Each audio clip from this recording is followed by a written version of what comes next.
Here we go. Here we go. Here we go. On a Monday night, a Monday evening, I should say. Welcome to the show.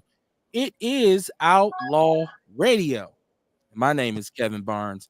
I am the host of Outlaw Radio. I am the architect of Chocolate City, the mouthpiece of the movement, the militant with a microphone, aka the Negro Whisperer, certified professional life coach, Negro Whisperer. Or you could just call me the world-class smartass. I'm not alone. Got my people's in here with me a little bit late, but it is what it is. You know, what they call it CP time. Mr. Carter, how you doing on this fine evening, my brother? Man, I'm well. I'm well as always. I'm well as always. How y'all doing out there? Welcome to Outlaw Radio, where we talk that talk and we definitely walk that walk. Raising vibrations and elevating thought. Y'all better come on in. I'm trying to tell you, I am the black woman lover, the black man's brother, the culture, teacher, hood, healer, the ghetto witch doctor. Hey, mama, that guy was CMOS, man. Let's get this shit cracking.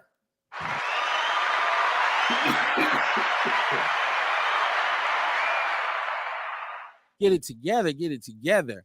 I got my other esteemed co-host with me, my brother Mr. Fonzarelli. How you doing this fine evening, my brother? Hey, I'm good, man. Happy to be here. You know, happy to see another week. Happy to see a 60-degree day. Ooh. So I got to start charging up my RC batteries because shit, you know it's coming. Oh my goodness. And I have probably 5 more new ones since we last met. So word? Oh, damn. Okay. It's ridiculous. I'm running behind. I need help. hey, y'all, share the show. I see everybody in the chat room early. Once again, Dion amazes me because I have not yet figured out how he gets in the chat room before I actually start the show. That is what you call dedication, and I appreciate it. He says, "Where is everyone?" This is evidence that he was literally in here before we start the show. Where is everyone? It's Dion. Hey, y'all. Alicia Mullins, my good sister. How you doing this evening? Peace. Man, every time I get somebody on my line talking about they struggling with child support or some shit like that, I be like, I know somebody. Let me give you her information. There you go. Flex on them. She can help you with pardons. She can help you with child support. Tell them Large Marge sent you. Right. It ain't much the sister don't, you know, she's a Swiss Army knife. You gotta love it. And it's National Women's History Month, coming off of Black History Month. Funny thing is, you didn't hear women complaining about this month that's set aside for them. Well, I don't talk to feminists either, so I don't know. So let me take that back. I don't know if it's some man haters out there who don't like it. What they call it nowadays, big back action, right? We're on Mondays and Wednesdays, 7:30 p.m. Central Standard Time, until whenever I cut the machine off. You see my sponsor there on the screen, EPU Personal Defense. Their website is epusds.com, right there on the screen. And this is a personal defense training that you can take so that you can learn how to defend yourself. And it's Black owned. So shout out to Fletch, who's one of the sponsors of the show. And if you want to get a sponsorship, just hit me up, man. I can try to help you get your little thing going, right? Pause. Jeff Crate, what up, gents? What's happening, Jeff? What's happening? I can't wait till you get your hoodies, man. They on the plane. Brother said I put it on the plane, man. Dion said, what we on tonight? Well, you know, this is where we kind of bridge the gap because we only do 2 shows a week, literally Mondays and Wednesdays. And then it's almost, you know, almost a whole week before we speak again. I like to think about it in from the perspective that Rail did one time when he said, you know, best thing to do in show business is to leave and want more. We haven't added another show yet, right? That's a lame ass excuse for us being too lazy to add another show, by the way. Hi, hit us up, man. 262-202-5131. Now you just tell them you want to see more shows, you got to purchase the app. And then we start a Roku app that got all the shit on there. There you go. Or just hit the Cash App. Y'all start hitting that Cash App, I'll do an extra show. I do 2-3 more. Hit the Cash App. Right. Shit, we Get it quit our cracking. jobs and just do this all Hey, day. man. Well, we're all businessmen. We're all businessmen on here. Speaking of businesses, now, Kamar, I don't know because you haven't given me any permissions. This is the craziest thing in the world because Kamar got a whole event that he had it's all planned, good. right? And Yeah. so let me tell you something about this event. Don't get me wrong. He mentioned it to me, right? But there was absolutely no details. Like, and he just pop up in our group one day, like, yo, is y'all down or what? We all like, motherfucker, you ain't said nothing to nobody. I'm like, you know how you reading the text or email and you hearing the person say it with an attitude. I'm like, come on, body aggressive in the motherfucking group today. Like, what y'all want to do? I'm like, bruh, can you tell us the details? Okay, so you gonna teach. I was like, oh shit. Okay, so it's going down. So come on, talk about this event, man. Yeah, it's May 4th, and every first Saturday after, it's a health and wellness event. You're going to be able to come. You'll be able to meet different people who practice the same type of work that I do, who make products, who actually do the work, like the shadow work. Rail going to be on there. Courtney going to be there. Kev going to be there. We talking self-work, you know what I mean? Talking about getting better. People ask what we can do for the community. I'm always talking about we got to start with ourselves. We got to start working on ourselves. I figured I'd create an event where the community could come together and learn some of these different tactics, learn some of these different tricks that we can use to better ourselves. You know what I mean? We can get off into different natural products, you know what I'm saying? And just learn a more natural way of lifestyle. Right. So, and once again, we just learned that it's every month following. So, look, we're learning as you all learn. This is unless I missed something. I don't know. Real, did y'all have like a little powwow where y'all discussed the finer details of this? Because I did not. Yeah, because I'm gonna be teaching. I think this go round I'm gonna be teaching the emotional intelligence class. Okay. And then, whatever the people want, I'll come with it next time. There we go. I mean, we, like I said, it's not like we didn't speak about it, but it was pretty much, Hey, Kev, look, I'm the way I work be weird like that, man. You know what I mean? Yeah. Like I talk about stuff and I move. You know what I mean? And then like when I talk about it, if you ain't already like, all right, bet we go in the zone, and I just keep moving. I just can't, and then I circle back to you again. You know what I mean? But that's just how I work. Because you know how we always say, you don't let nothing deter you from what you're trying to do. You know what I mean? A lot of the time, like, okay, somebody may not know exactly what they're going to be doing on that day. And they may not give you a definite answer. You know what I'm saying? And we start getting deterred, like, well, no, I'm going to keep going. Then I'm going to double back. You know what I'm saying? But that's just me, man. Once I got an idea, man, I get tunnel vision and I take off. Once again, it's just funny because we had one conversation. Like I even called you. You didn't even answer the phone. So it's like, and then the next thing I know, he's like, yo, well, you was acting kind of unsure. So I don't want to put our business out there. Just believe this is a labor of love, but it's damn sure labor. So no doubt. We're gonna get it in. We're gonna throw our support behind this event and try to make it great. Hopefully people will come and support. The funny thing is he just single-handedly brought me back out the house against my will. Oh, Kev will be appearing at at this event everywhere. Like, it's like, okay, all right. So yeah, man. Welcome to the show where things happen. Man, we taking off, man. We taking off. The show coming with me. Right. There we go. We're on the road. We have a gig. Shay and Kruma, I see you in the chat room. He says, peace, outlaws from the Mile High Income and Migrant Flooded City, Frontline Black News. The revolutionary agenda in Shabaka's Black Experience Enhanced. Shabaka's in my city this week. Uh-oh. They should have never gave you niggas money. Right. Dion said, I came to the Sherman Phoenix looking for you, bull, but I ended up eating some chicken at that place around the corner from you. He said they nasty as fuck. Oh, man.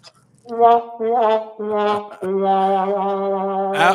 big up black businesses on Right, here. right, right, right. So Dion, I hope you would put in a complaint with them and not just put it out there on the podcast. But I would hope you as a customer either call back or put some ideas in the comment box. It's unfortunate you had that experience. Yeah, hey, I'm gonna tell you, they be popping around there too. So Are we talking about Buffalo Boss? When yeah, I've had them, I've enjoyed them. yeah, they be Okay. popping over there. Hey man, sometimes I you get mean, I get it. Sometimes you just don't like something. It happens. I can honestly say I've gotten. don't think nothing wrong with him saying that he didn't like it. You know Nah, what I'm saying? I can honestly, but I don't want it.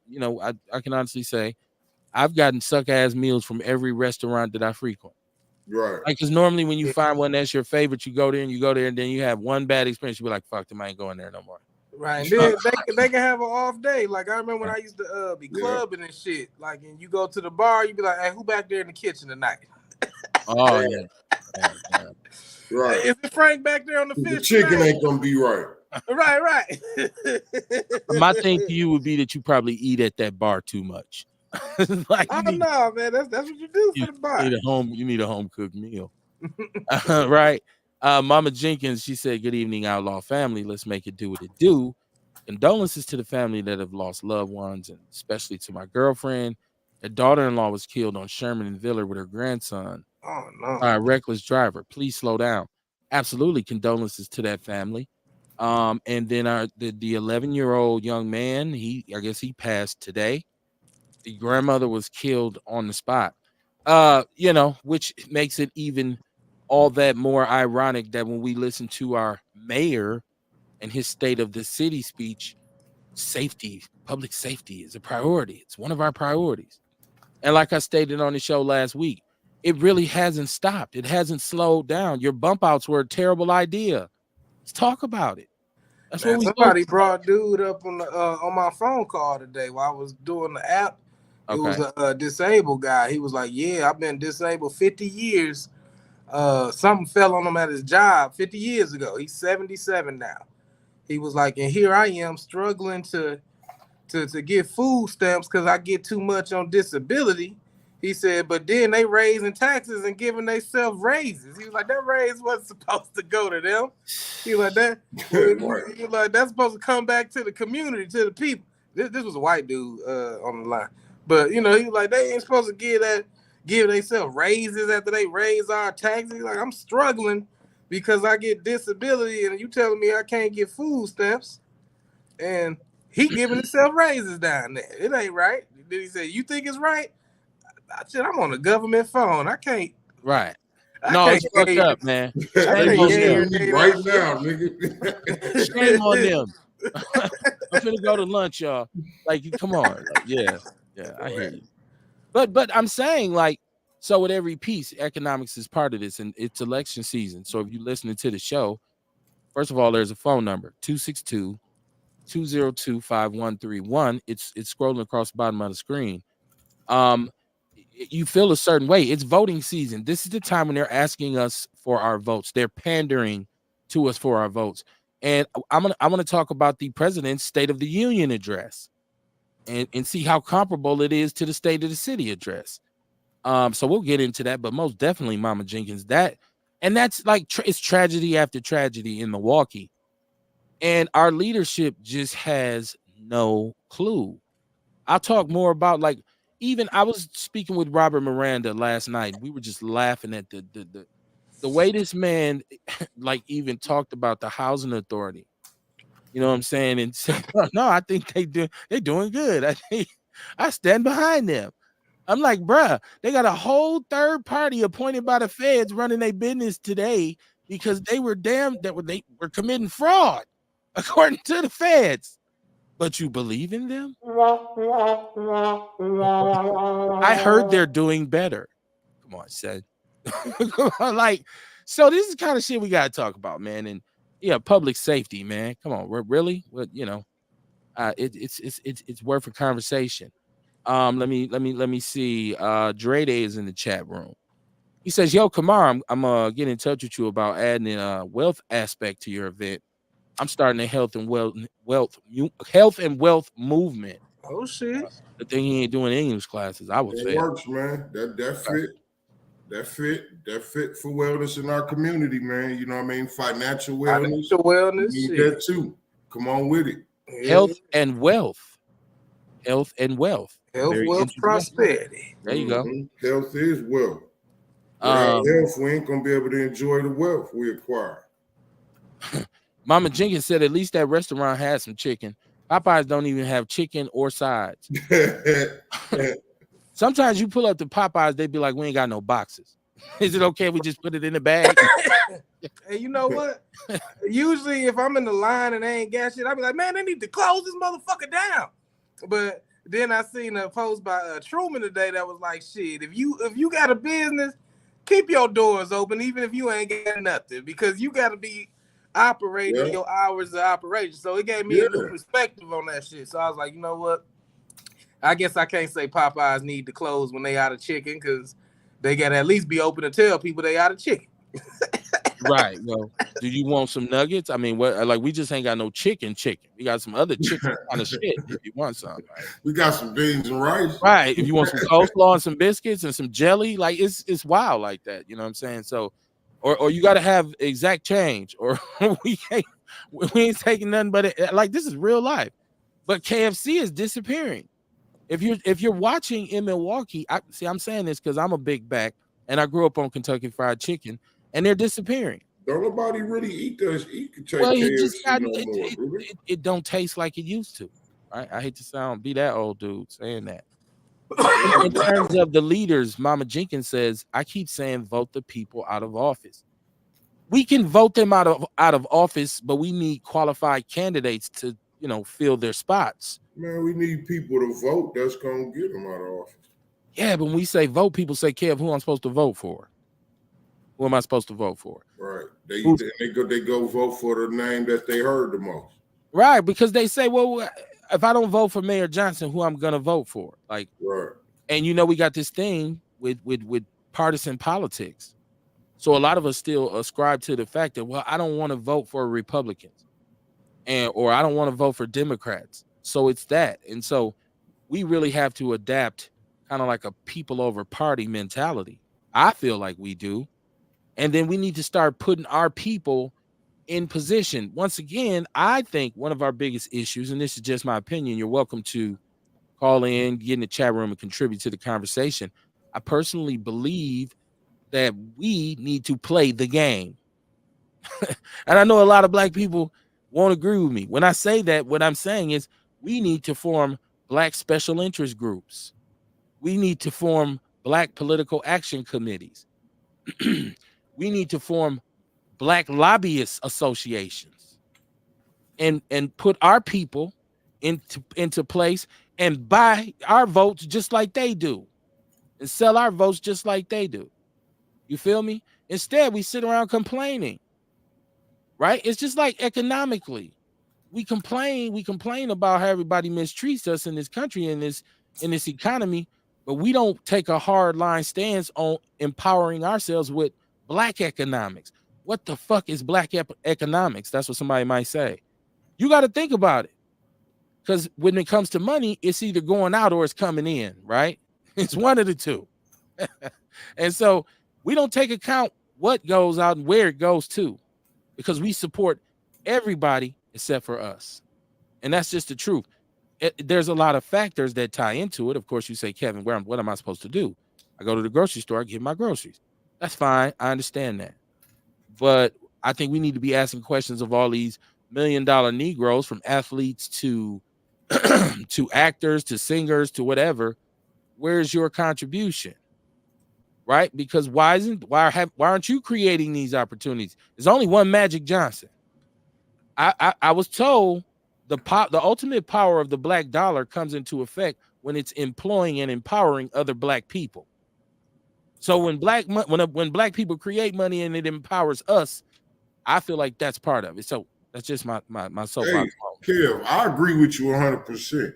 But like, what if those entertainers or whatever and athletes or whatever don't have the trust for each other, just like we don't?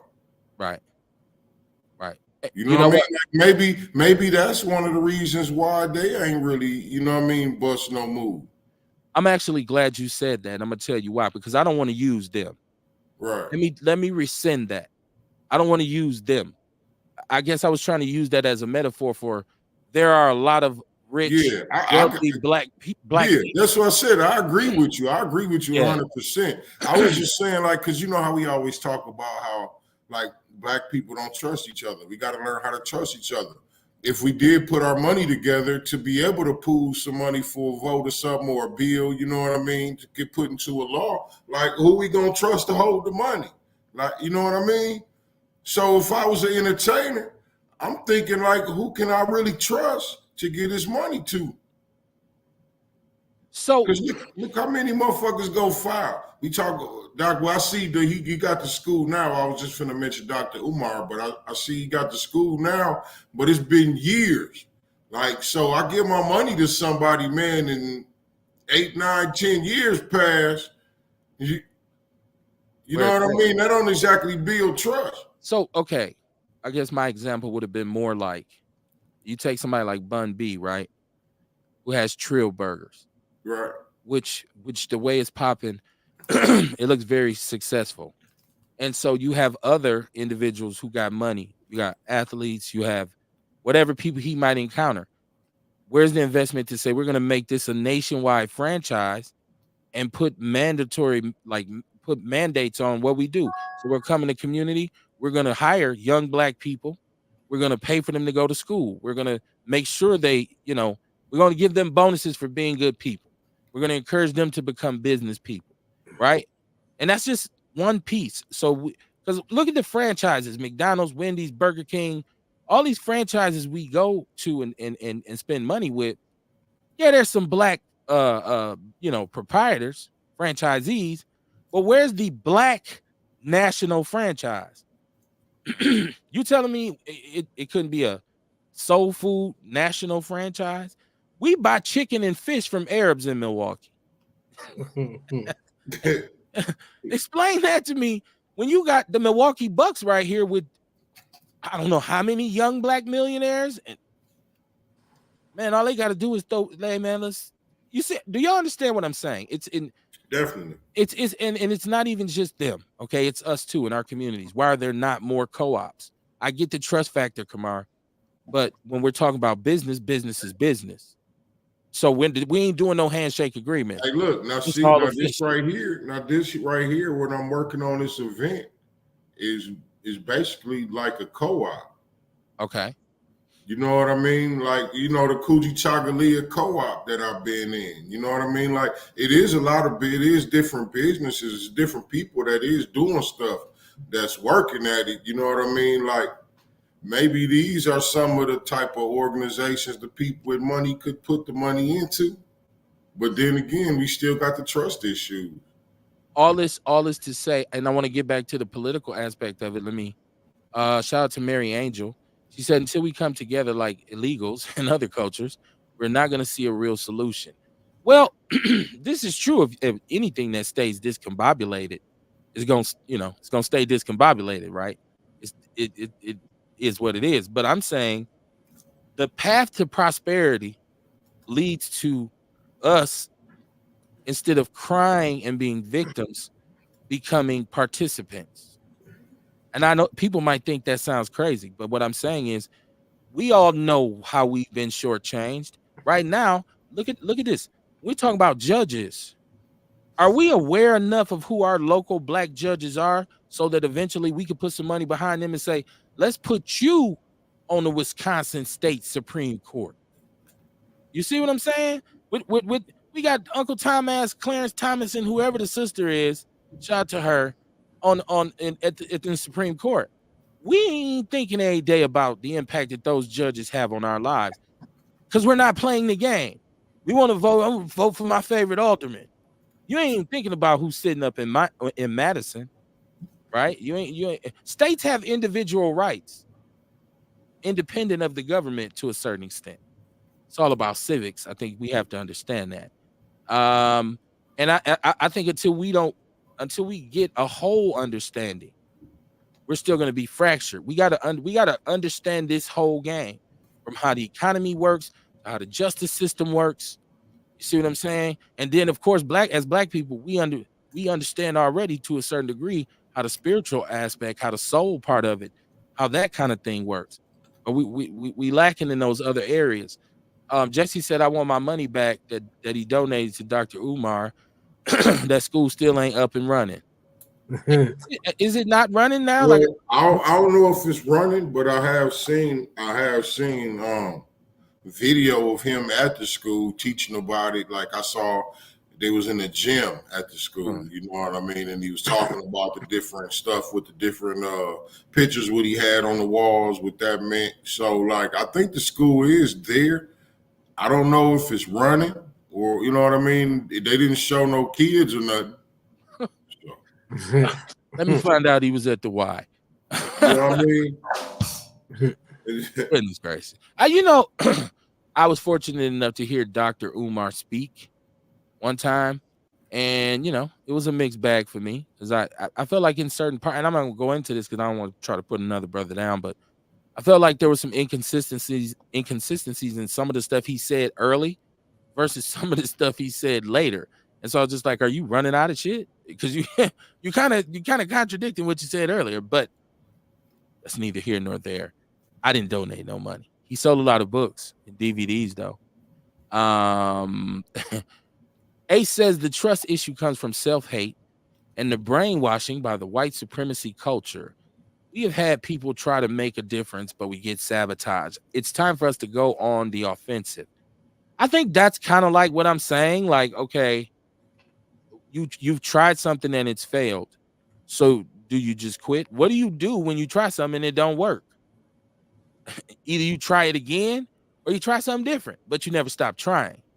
And so that's kind of like where I'm like, all right, well, I just feel like it's going to start with a smaller group of us than because I would love for all of us to get on, one nation under a groove type shit. But the reality is I think it's going to take a smaller group to really say, okay. And it's going to take some money. It's going to take some lawyers, some accountants. It's going to take some laborers, drivers, nurses, teachers, healers.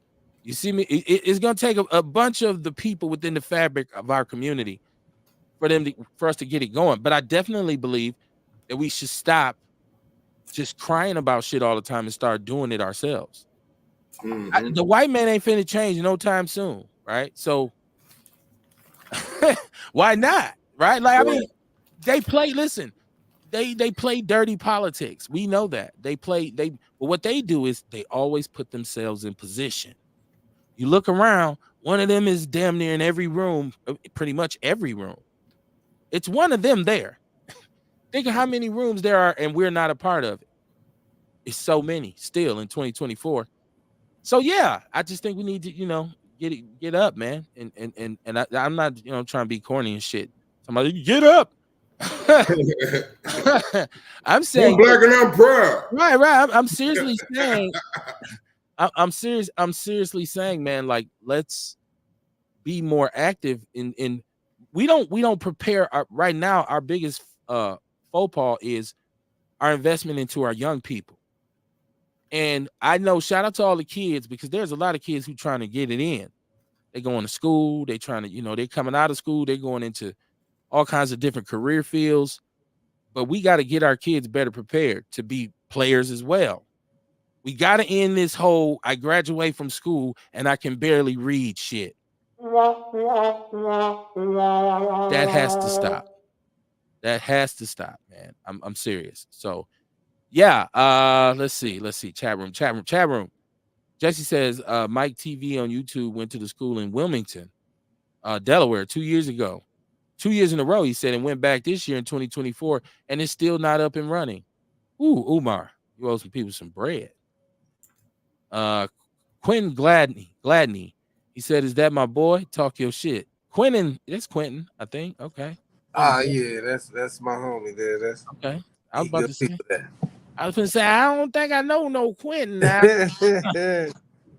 Sharon Evans said, the black man ain't changing much either.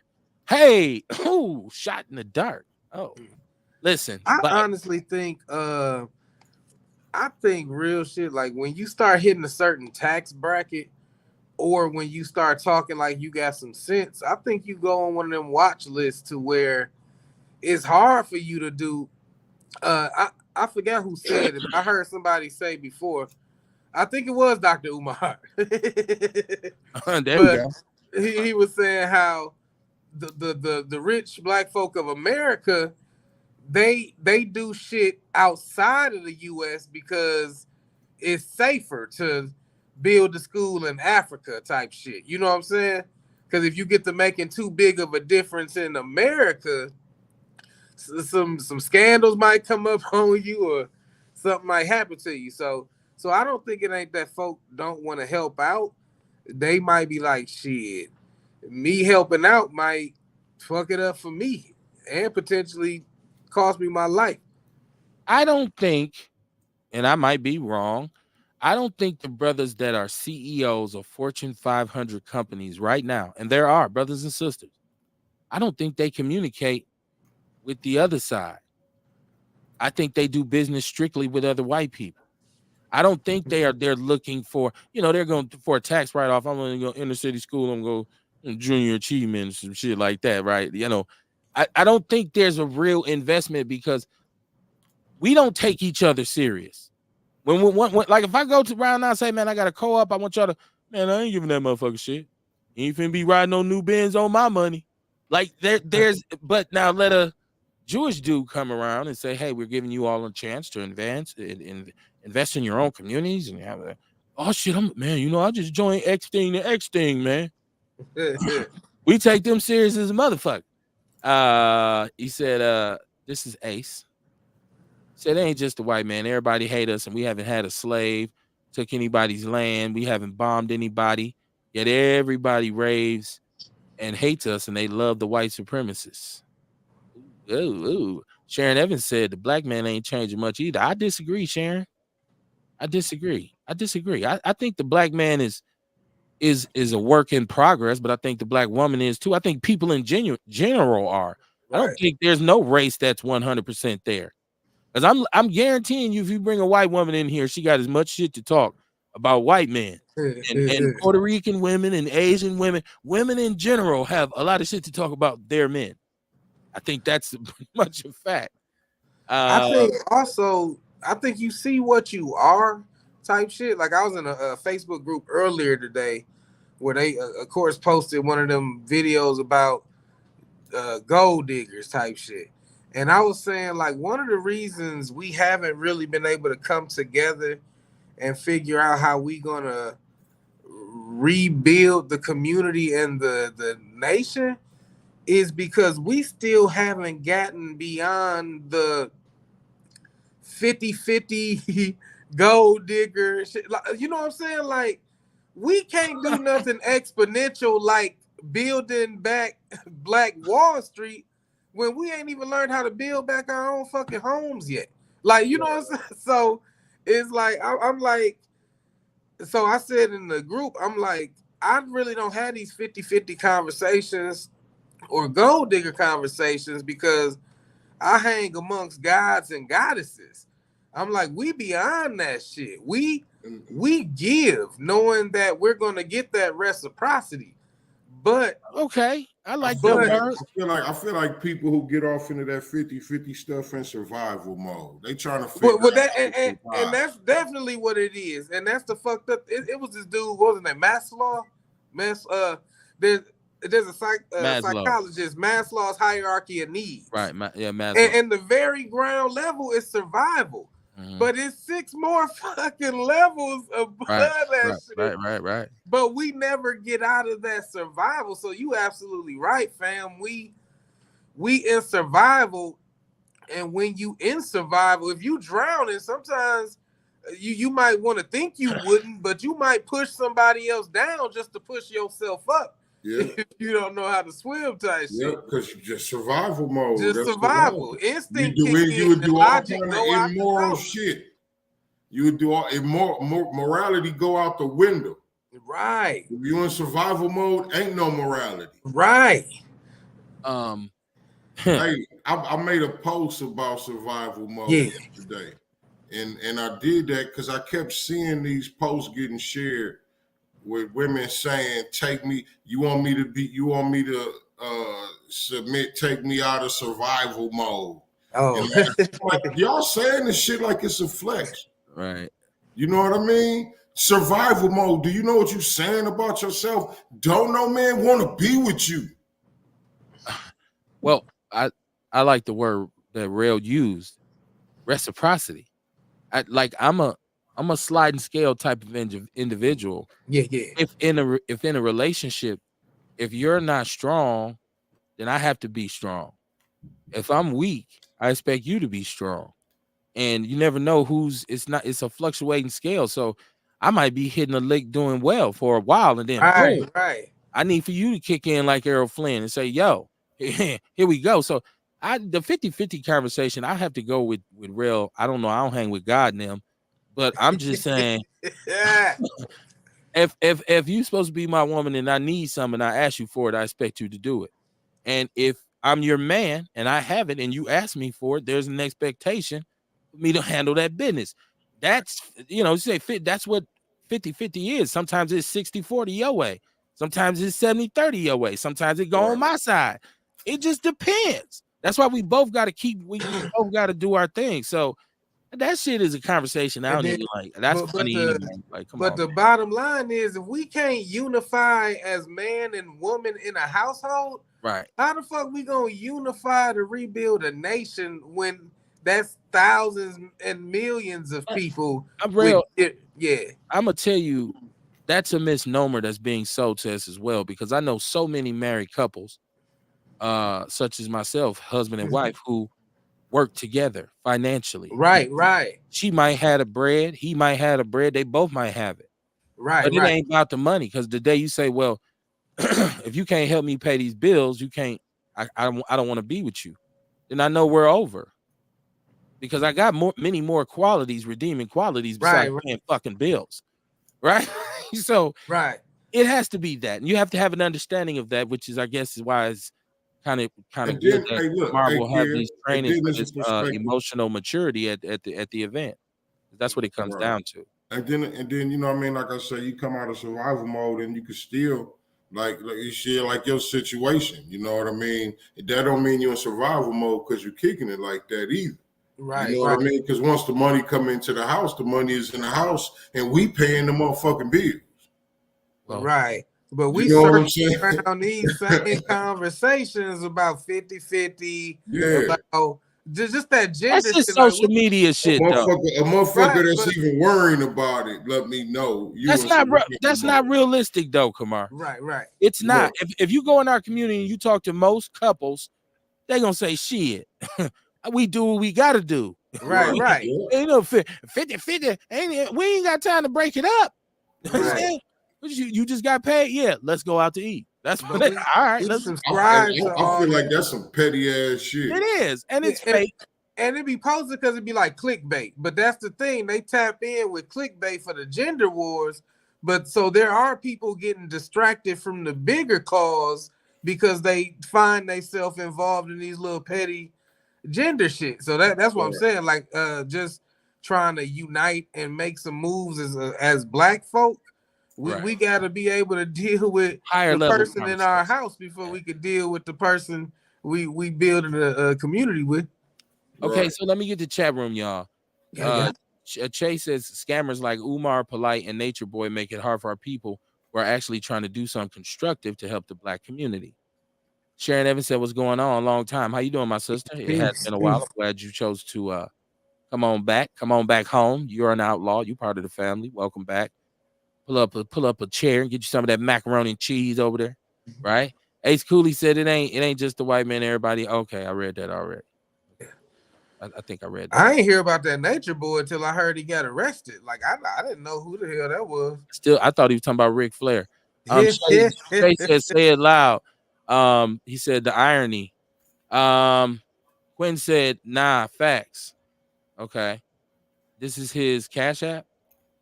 I don't. What's his service? He put his Cash App. He do a lot. He do videography. shit. He do podcasts. He do audio sound. We didn't do a lot of shit. It's funny that he put the Cash App before he put the link to his show. I was just like, okay, we got a Cash App in the chat room. Holler at us, Quentin. Let us know what's the deal with your show, so we can promote in the People's News Network. Jesse Perry said Uncle Phil Scott said the same thing, real, about doing stuff abroad as opposed to the United States, except for building a school. Oh, okay. Yeah, they asked Oprah, and then everybody at the school got raped. Okay, I shouldn't have said that. What? Yeah, well, you know what happened at Oprah school. You don't know? Yeah, come on, ask her how it went. Oh shit. Well, look at the shit. Hey, look at the shit that she's allegedly the people. Yeah, we right. gotta say allegedly. Allegedly. Yeah, allegedly. Right. Allegedly, Oprah. And Oprah got too much money. We don't want them problems. A whole nother, Earl Henny said they don't care about us. Love my beautiful black people. Great day, my brother. Shout out to you, brother Earl. Shout out to you, most definitely. When said we've been in survivor mode. Everyone is to keep it a buck. Everyone is to keep it a buck. Yeah. I think. Hold on. Let me finish the chat room because I think I kind of disagree with that. Say, yeah, Maslow's hierarchy of needs. I learned about that back in college. He said, not survival mode. We are survivors. Said it's a difference. Jesse Perry, I'm so far behind. I didn't know this. We get to talking and I forget. Jesse Perry said reciprocity is essential in a relationship. Otherwise, it becomes user, taker, or giver, sharer type of one-sided affair. He said, why would a man say that? I wouldn't say that to no woman. Right, Kev, you have to have an understanding. Damn, I'm so far behind y'all. Why you, man? Hey, into the conversation though. That's right. We need the juice lady to help me with this chat room. Don't hesitate to ask me for anything if we love each other in my home. That's right. That's what I'm saying. Right. Yeah. Listen here. Baby, you my girl. Shit, what you need? If I can do it, because I don't choose like that. I don't just be choosing. You special. He said that ain't my Cash App. That's my slogan. Oh shit, my bad, man. I done accused you wrong. And Rail, your guy, he ain't even defend you. And she's like, yeah, I didn't know. I said, I don't know. I said, but he do a lot of shit. He do podcasts. He do videography. Shit. I had to just throw you under the bus since I'm up under. Fuck it. Nah, you know what though? Real talk. Bigger than Nino Brown. Right. Real talk. We do need to go back to that KD episode and try. Man, it was some jewels being dropped in that shit that we could just do a 30-second snippet of. Like that. Oh, you talking about what we did last week? With man. KD. Yeah. Just shit. Like I didn't know he had a scene in Friday. Shit, that was news to me. I'm like, damn. Well, I knew that KD had been like really, really part of the lynch mob. And he really rolled with Q, and I knew because, like I said, I followed all that music, and KD was to me. I really loved that album. That was a classic album, man. It's smooth cat. And it's one of the examples of how the music was different then than it is now. And when we hear him talk about, he got Bootsy Collins playing bass lines and another 30-second snippet right there, man. Morris Day coming in the studio with his voice trainer and. Right. Yeah, dope interview. As a matter of fact, thank you, Rail. Y'all should go and check that out. I interviewed KD from the Lynch Mob last week. Somebody to edit that up and get us some clickbait clips from that shit. Well, my son, he says, Dad, you move, you old. So he tells me he's gonna show me how to edit up. Oh, he know how to do that shit? That's what he tells me.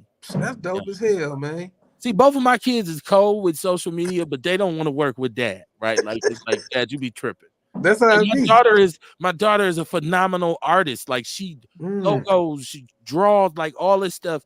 And I'll be like, baby, make me. She be like, Dad, I'm not messing with you. You be tripping.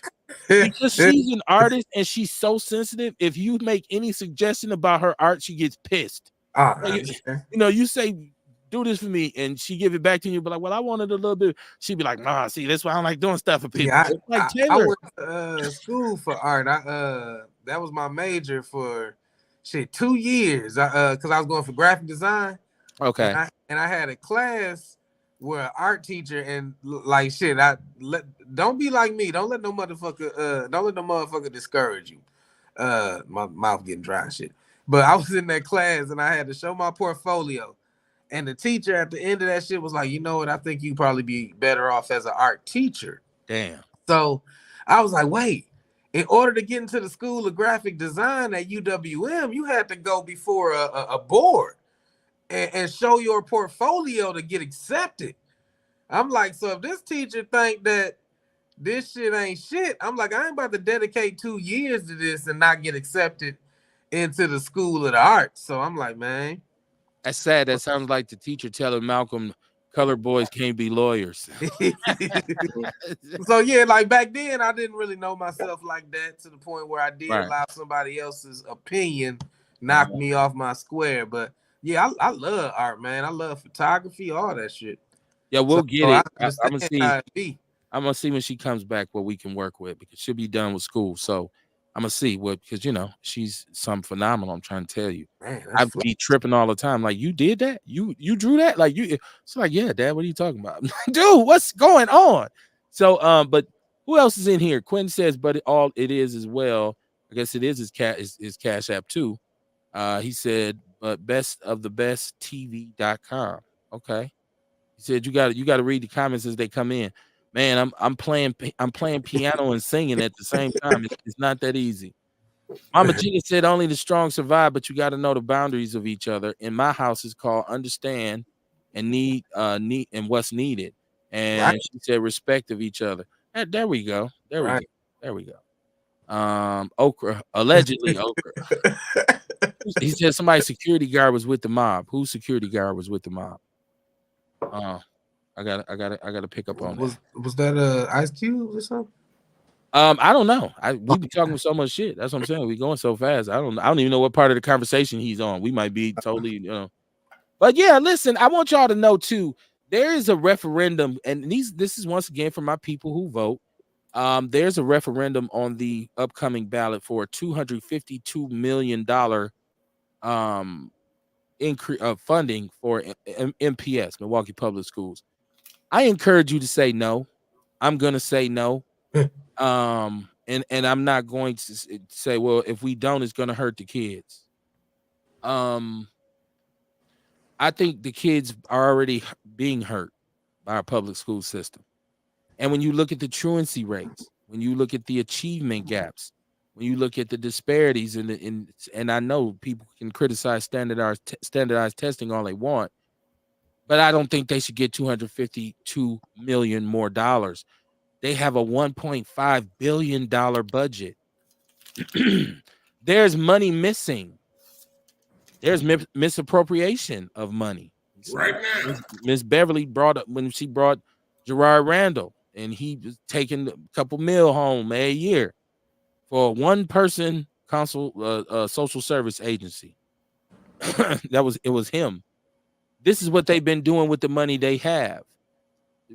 When I said truancy, I mean like you're talking about almost half the kids in MPS don't even come to school every day. So why do you need so many more teachers? We're short teachers. Oh, you short students, motherfucker. You got it twisted. There are some, I'm serious. There are some serious issues with our public school system. The way to do this is to demand a total audit. They need to be audited. That's what should be on the ballot. We need to audit them, find out where I remember we read what the allotment was of a lot of the funding on the show. And then it was like, what was it, like 600 million? And then it said like other shit. That's like pretty much what the graph said, like other shit. It's like buildings, teachers, facilities, other shit. It was like $600 million. We was like, what the fuck? It was crazy. It was crazy, man. I just say no to this referendum, man. I'm sorry. Force these people's hand to do the right thing. It's just fraud. And then, like I said, when we start talking about economics and we start talking about inflation and we start talking about tax increases, so where's your money going as a taxpayer? Because I do believe the public school system draws off the property tax levy like mostly everything else. Right? Why are we, if the property tax is already high and they're increasing it in astronomical amounts, what sense does it make for us to give them $252 million more dollars when I do believe they just voted to give a gang of them pay raises last year? 100 here, 115 here, 112 here. Come on, man. $252 million. It'd be different if they said like, 5 million or something. I still would have been mad. But it was like, really? $252 million. And you have a 1.5 billion. Y'all hearing me right? $1.5 billion budget for Milwaukee Public Schools. Please make it make sense for me. In a city where the kids are, what's our reward? Like, are our kids really being educated in an effective fashion? I'm not criticizing teachers because I don't think it's their fault. I think the system is flawed. How they're governing it, how they're running it, because it's switched. It's become a system that's majority minority in terms of the students. So at the end of the day, ultimately, is this just, well, we can't do that because we want to continue the school to prison pipeline. I mean, come on, you know what I'm saying? Like, I just feel like we don't need to give them any more money. We need to take them to task for the money that they're receiving right now. Right. To the naked ear, it sound cruel say no to giving MPS money, but MPS has been given so much money already, and they ain't been doing nothing. The kids ain't even been going to school. That's on record that they ain't having, you know what I mean? They no attendance at the school. So why do they need more teachers? Why do they need more money? The money that they've been getting ain't been getting the job done. This is what I'm saying. Thank you, Kamar. I like it. It doesn't make sense to keep throwing money at something that's consistently dysfunctional, right? A lot of y'all don't know because y'all talk shit because y'all so smart. Part of this tax hike was now it is mandatory for MPS to have police officers back in the school. So all you little kids and police, fuck them. Now it's mandatory to have police officers in the schools because of this tax hike. Now, yeah, our schools are troubled, right? But who else has police stationed in their school? Why is that necessary? Because our kids are absolute savages who we can't control. So we need to put actual police officers in the schools. And the irony of that is we're putting police in the schools who are part of a force that can't control crime in the community outside the school. Ain't that they complaint? We need more cops. Shit's out of control. Put them in the school. Like, none of the shit that they do is funny to me. I'm sorry, y'all. That was a good joke. It don't make sense. So please vote no on this shit. Like, we got to start saying no. You know what I'm saying? Like, we just take we just singing in the field. Law gonna come get us one day. Wade in the water. Wade in the water. Pick more cotton, nigga. Oh, we got to pick more. Y'all speed the song up again a little bit. Jesus is on the main line. Tell him what you want. They didn't write that back during slavery because there wasn't no telephone. It occurred to me one time about that. My wife was like, really, Kevin? I was like, they couldn't have been talking. That wasn't no old gospel song. It had to be from the 70s or something. My point is we take it. We take it. We grin and we bear it. Ugh. And then we allow somebody to come in our, what they say, play in our face like this. Ooh, you are getting drowsy, black people. You're getting sleepy. You be like, yes, I am sleepy. Talking about you woke. The fuck out of here. Jesse says $250 million public indoctrination center or system audit. The whole budget, $650 million. Wowzers. No, $1.5 billion is their budget. Said no taxation without representation. So why are we paying taxes to a system to destroy us and our children and their children? $1.5 billion budget for MPS. Yes, it is. Yes, it is. $1.5 billion. Denver Public Schools has SOS officers again. Took them out for a year or two. Yeah, we found out that MPS was paying them $100,000 a year to be there, and so they came out. This is one of these things that our mayor accepted and our county executive, you didn't even try to fight back. Y'all gonna learn one by one some of the shit that was actually required to get this tax increase going. I'm telling you. And it's all about borrowing our own money from the state because we pay income tax. Like, what the fuck? You making me borrow my own money back, but you putting conditions on it. A said it's not only that the police can't control the outside shit, they can't control themselves. There's more criminals within the judicial system than it is on the outside. Or is it the same? Is it the same number? Because it's 50-50 on the outside. It's probably 50-50 behind their walls too. Not gonna say they all bad. He said, yeah, let's just keep getting nothing for our money. Yeah, here go 200. Matter of fact, take 500 million. Now you got a $2 billion budget. But let's do it like the state did it. If graduation rates and literacy rates and STEM classes and achievement gaps ain't up by double by next fall, all y'all fired on the last day of school. Make them kind of conditions. Put some conditions on that money, right? It's all on the taxpayers' back, man. It's all on the taxpayers' back. He said our selected mayor didn't fight it either. Well, he's patting himself on the back for it. We rescued Milwaukee from a fiscal cliff. Just like, come on, man. This shit. I don't know. I laughed so I won't cry because I don't want y'all to see me crying on the show. But real, like you were talking about this conversation, and Dion, I see he put some paint where it ain't on it. He said he likes 50-50, and that's fine. If that's anybody's preference, that's fine. But yeah, from what I know about relationships, it takes two to tango. That's what I know. So that's why I say 50-50 is a good place to start. Go ahead, Kamar. Right. And I just mean like the people who going to debate about that shit, who going to be going back and forth about it. The women that's always throwing that shit up in the air. You know what I mean? The men that's always throwing it up, how they ain't going to do this, they ain't going to do that. A lot of the time, these motherfuckers be in survival mode. Personally, I think, you know what I mean, you should find somebody who fit the way you think. You know what I mean? Right. It should just happen naturally, organically. You know what I mean? So I ain't knocking it if anybody is kicking it like that. Don't get me wrong. I'm talking about the people that's got to argue about that shit with all the clickbait on social media with it. Well, first of all, I'm going to tell y'all, there's some truly, truly thirsty attention seekers on social media. First and foremost, we have to remember this. We have to remember that, yeah, these conversations are prominent and prevalent on Facebook. Yeah. And it's usually a lonely motherfucker. It's usually a motherfucker who ain't got nobody, who won't take this and won't take that, and they ain't gonna do this and they ain't gonna do that. It's people that just really like we have to understand people desire attention, man, and it is a drug. A motherfucker put up a post and that shit get 10,000 views. You can't tell them they're not a celebrity. You can't tell them they're not a content creator. You can't tell them now. I mean, I know, I see it. We go live on here and people say, well, you do the same shit.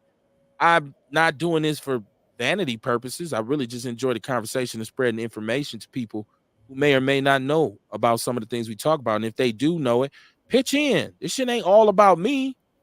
You know what I'm saying? So yeah, cool. But like I see people who get up in the morning, first thing they do is get on their phone and go live. And it's random places throughout the day. I'm not knocking them for doing it. What I'm saying is that is a very thirsty, attention hungry kind of habit. And you can say, well, people getting money off social media. Okay. Most of them not, but you're not at this point. Most of them ain't that person, right? Not you. All right. So, and it's fine, you know, do what you do. Like, you know, I'm not trying to tell anybody you know, how to live their lives. I'm just saying you might get there. You might get there. Well, I'm never gonna be on there having like conversations like that, Kamar. Like, well, I ain't talking about you. I'm saying them. Saying they may get to be that content creator who they speak of. Yeah, no, because I just, like you said, with this conversation, I don't think it's a real thing. I really don't, because I've been married so long, and I know I've met so many other functioning married couples, and there is no, yeah, you better have this, or you better have. It's like, no, we got to do this, we got to do that. Right. We went and made this happen. Like, what we gonna do now? Right. Y'all, hey, we tried this. Y'all, you know what I'm saying? Like, so I know it's a false narrative that's being written about the black family. And about like there is no gender wars between black men and black women. You know how I know? Because I was just shopping groceries and in stores this weekend. You know what I seen? A bunch of brothers and sisters together. And you can tell it was a couple. And I seen many of them. And you know it's a couple when he walking behind her. And y'all in the store, she first. He walking behind her pushing the cart with all the kids. Kids hanging all off his neck. He grabbing kids. That's Go his get family. the peanut butter, nigga. Right. Put that down. But you get your ass over here. That's a family. That's a family. You know what I'm saying? So we can kill that narrative. It's like the narrative of black men not being fathers. Stop it. What do you think? Right. You don't pay child support. I don't got no friends who don't play child support. What are you talking about? Right. Deion Why said, do you got friends to pay don't pay child support? You said I do? No, I said and asked them, why do you got friends? Right. Right. Child support? Why you got friends that's multiple baby? I don't want to step on women's toes too hard because I was sure about to say multiple baby daddies. But ooh wee. Don't say nothing about that, Kev. He said, let me see. Earl said, yeah, let's just keep getting nothing for. Okay, I read that one. He said, yeah, our selected mayor didn't fight it either. I got that. Said, fuck who don't pay the rent. Who don't pay the rent, right? Deion says Chevy was smiling and happy because he's getting approval from his sponsor. As long as the white man approves his position, he will stay smiling like a chess cat. Yeah, absolutely. Yeah, he's up top right now.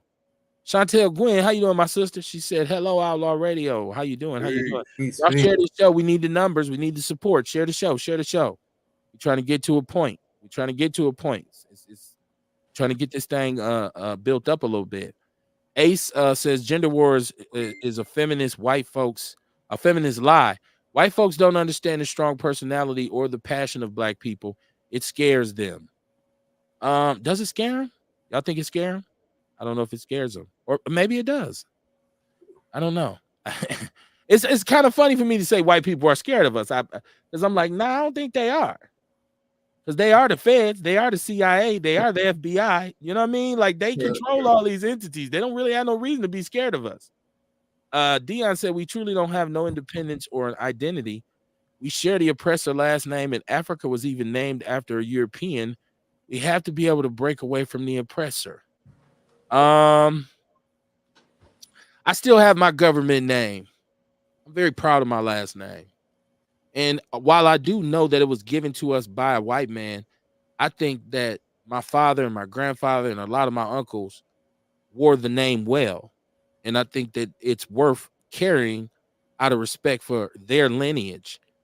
I'm totally aware that a white man gave us the name, but I just feel like it instilled a sense of pride. My grandfather, for whatever reason, must have said, no, you know what? Okay, that's what you call us. You can tell us what we call, but you can't tell us who we are. And so I feel like, I have a lot of respect for my last name. Kamar, you still got your government name. What do you does it bother you that a white man gave your family that name or what? Well, it don't bother me. You know what I mean? I understand the importance of it. It ain't nothing that I'm finna go arguing about, talking about. Like I say, you know how I feel about saying I having an oppressor. You know what I mean? I don't like saying that. I don't like saying I got an oppressor. But I understand this name came from somewhere, but what the fuck we gonna do now? Change it if you don't like it. You know what I mean? Shit, it's simple. Tell people your name's something else. Make them call you something different. You know what I mean? But, okay, so there's an ideology that, when, like Deion is saying, we got to totally separate ourselves. So do you think it has any bearings on how free you actually or liberated you actually are as long as you carry this particular name? Nope. Because see, my freedom is a mindset. Okay.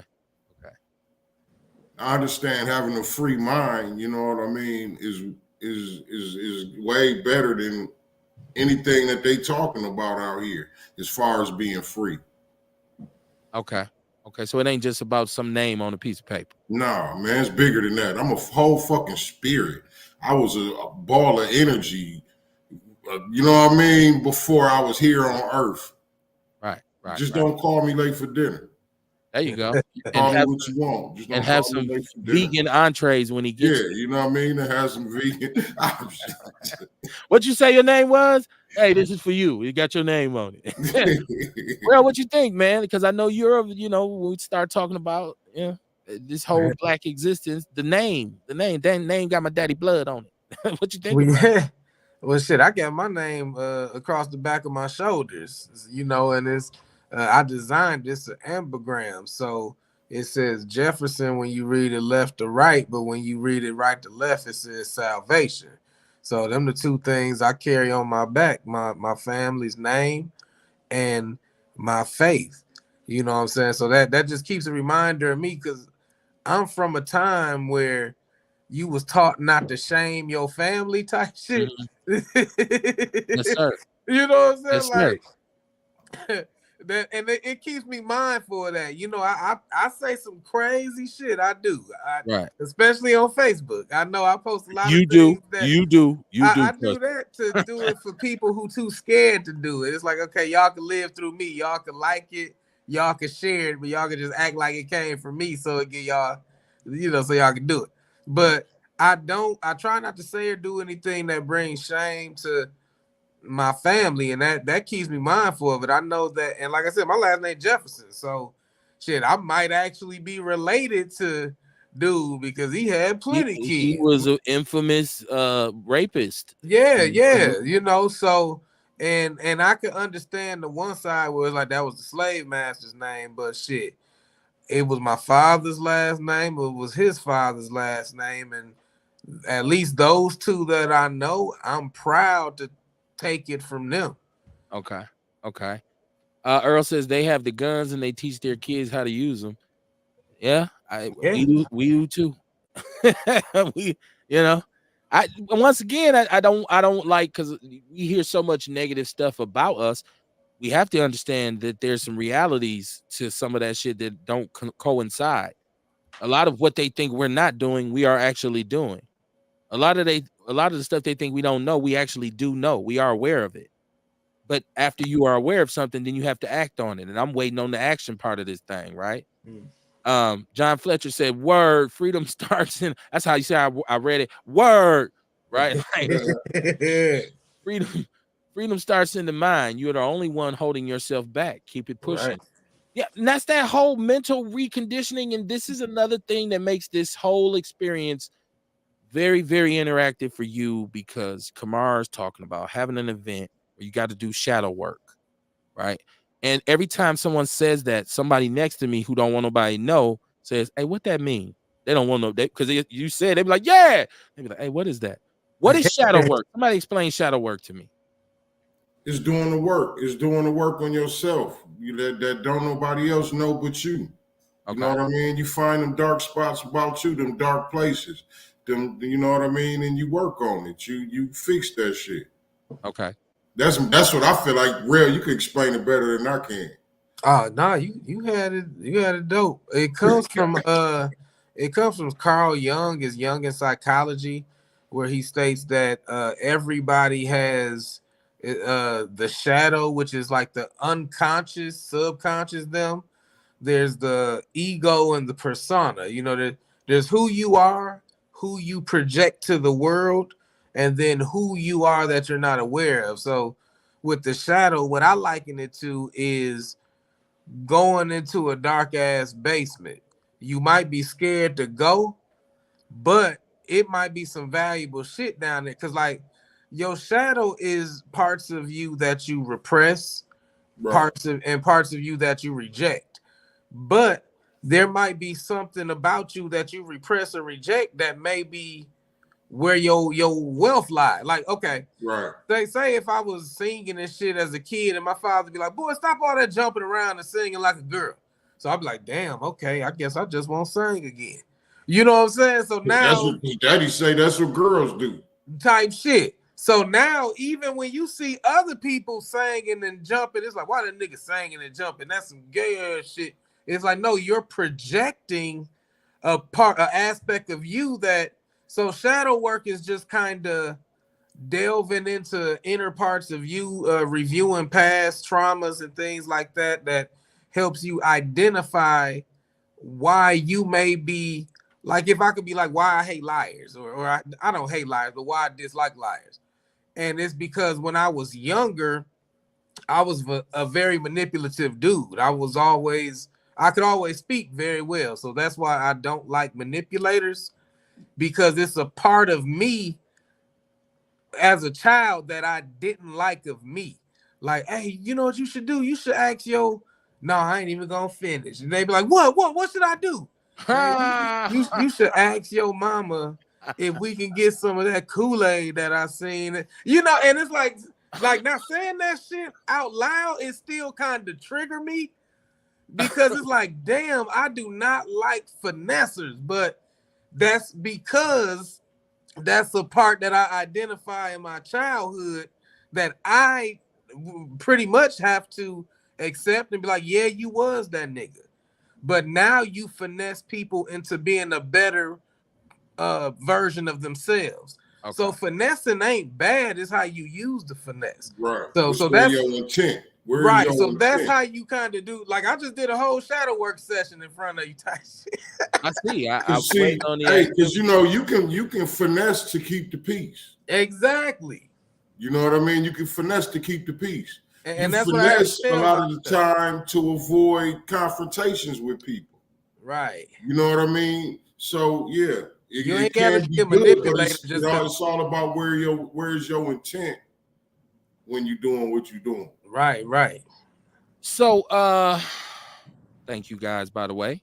John Fletcher says you have to take care of your own problems. Only you know about 100. He said y'all spitting fire. LOL. Chantel Gwen says soul searching. Right. She said look in the mirror for real. For sure. They preach, my brother. Chantel Gwen is laughing. Damn. Jeff Crape says real. That's real. Thanks for sharing. My pleasure. Once again, I we get into a spot where it's like, what should we be talking about? What should because people, I don't like to do a whole lot of talking. I don't want to talk about shit. Well, I think we were given the gift to communicate for a reason. So, but I think we as a people have some hard conversations that still have yet to be had. And when I say yet to be had, I mean had in an environment where people can accept it. Because if we try to have these kinds of conversations, they turn into debates, and those debates turn into arguments, and then no point is really made. There's no progress really made. Like, people usually end up leaving the argument saying, I don't give a fuck what dude talking about. Like, you ever had a debate or argument with somebody? I don't give a fuck what dude talking about. Shit, I'm a tourist. I was just tired of talking to this motherfucker, so I just said, yeah, whatever, man. Right, you just say, you got it. Right, I hear you, my brother. I specialize in that shit, man. Right, I hear you, my brother. I hear what you're saying, but yeah, right. Don't hear with that bullshit. Do your thing. Mama Jenkins said finessing is self-controlled. Ace Cooley said finessing to keep peace is better than being a crash dummy. Right, true. Silent is golden. Ooh, that's one that ain't been heard. Especially silence in the aftermath of receiving a lot of information, right? Like, but that's more of a reflection. That's more of what they call decompressing, right? Like you go to class, and I've been in situations where I've gone to class all day long, like to be in doctoral institutes, and you go 8 hours a day for 3 weeks in the summer straight. It's nonstop, and it's taxing mentally. But on the days when we'd have maybe 2 speakers, two group projects, 3 different classrooms, and now we're reviewing the 4 or 5 research papers that we had to bring from the day before. After all of that brain activity, I should just literally go to the crib and sit down and just sit in the silence. Because my brain be like, I'm like, how is my brain tired? Like my brain is exhausted right now. I don't want to process no more thought for the day. And it's just sitting there, just kind of in a time to take a nap. It's definitely time to let your brain do its thing and process all that. Or blow one, right? And then just pontificate, right? Like it's what it is. But yeah, I mean, this is the kind of thing we got to get involved in, this kind of higher level thinking stuff. Now, Dion, I know Dion thinks that I feel like I'm aloof, and I don't. I don't feel like I'm tap dancing on clouds. He said, and I want to read his comment because I thought it was pretty good. He said we have a false concept of free because this is all we know, just like the slaves only knew slavery. But what is true freedom? We have to go to them for a job, housing, health care. We look for someone to represent us when we vote. We're in a state of control. We've had this conversation many times about freedom and what free is. And I'm here to tell almost everybody, because some people ain't gonna listen anyways. I don't think anybody on this earth, I'm going to say this, I don't think there's one person on this earth that is totally free from everything. Right. Free. I do whatever I want, when I want, how I want. I'm free. Go ahead, Kamar. You want to put something in there? No, I was just gonna say, like, Dion right. You know what I mean? He's right. We all right. The thing is, every day we got to be trying to do something that can get us to what we feel like is free. We all know we ain't free. We know this shit fucked up, but every day we need to be trying to do something. I don't give a fuck what it is. Save a quarter, nigga. There's something. You know what I mean? Whatever it is towards what you call freedom, you need to be doing something, working towards it. Right. Every day. Yeah. No time to complain. We know all this shit. We know they don't like us. We know it's fucked up out here. We know we got to get some different people in the office. We know all this shit, but it's about doing something about it. But okay, and Rel, I'm gonna let you get into this conversation too. But I'm looking at his comment. He says you have to go to them for a job, housing, and health care. Well, so what is the alternative? That I can provide my own health care? Like what system are we living in where I provide my own? Like if I need surgery, I need surgery, I can. If we all agree, what the fuck we gonna do tomorrow? Well, I'm just saying, Kamar, like if I can't do surgery on myself, right? Now, is it a situation where I need all black doctors? That would be lovely. A hospital that I can go to that's owned by black people. Right. But the reality is even in terms of learning how to treat certain medical situations, all the races got to come together and share their knowledge of what, because it ain't just black people or just Jewish people or just. So yeah, we all learn stuff. Everybody learns stuff that somebody else don't know. So knowledge is, is infinite. You know what I mean? And it's meant to be shared so we can evolve into something better, something greater. That's what it's about.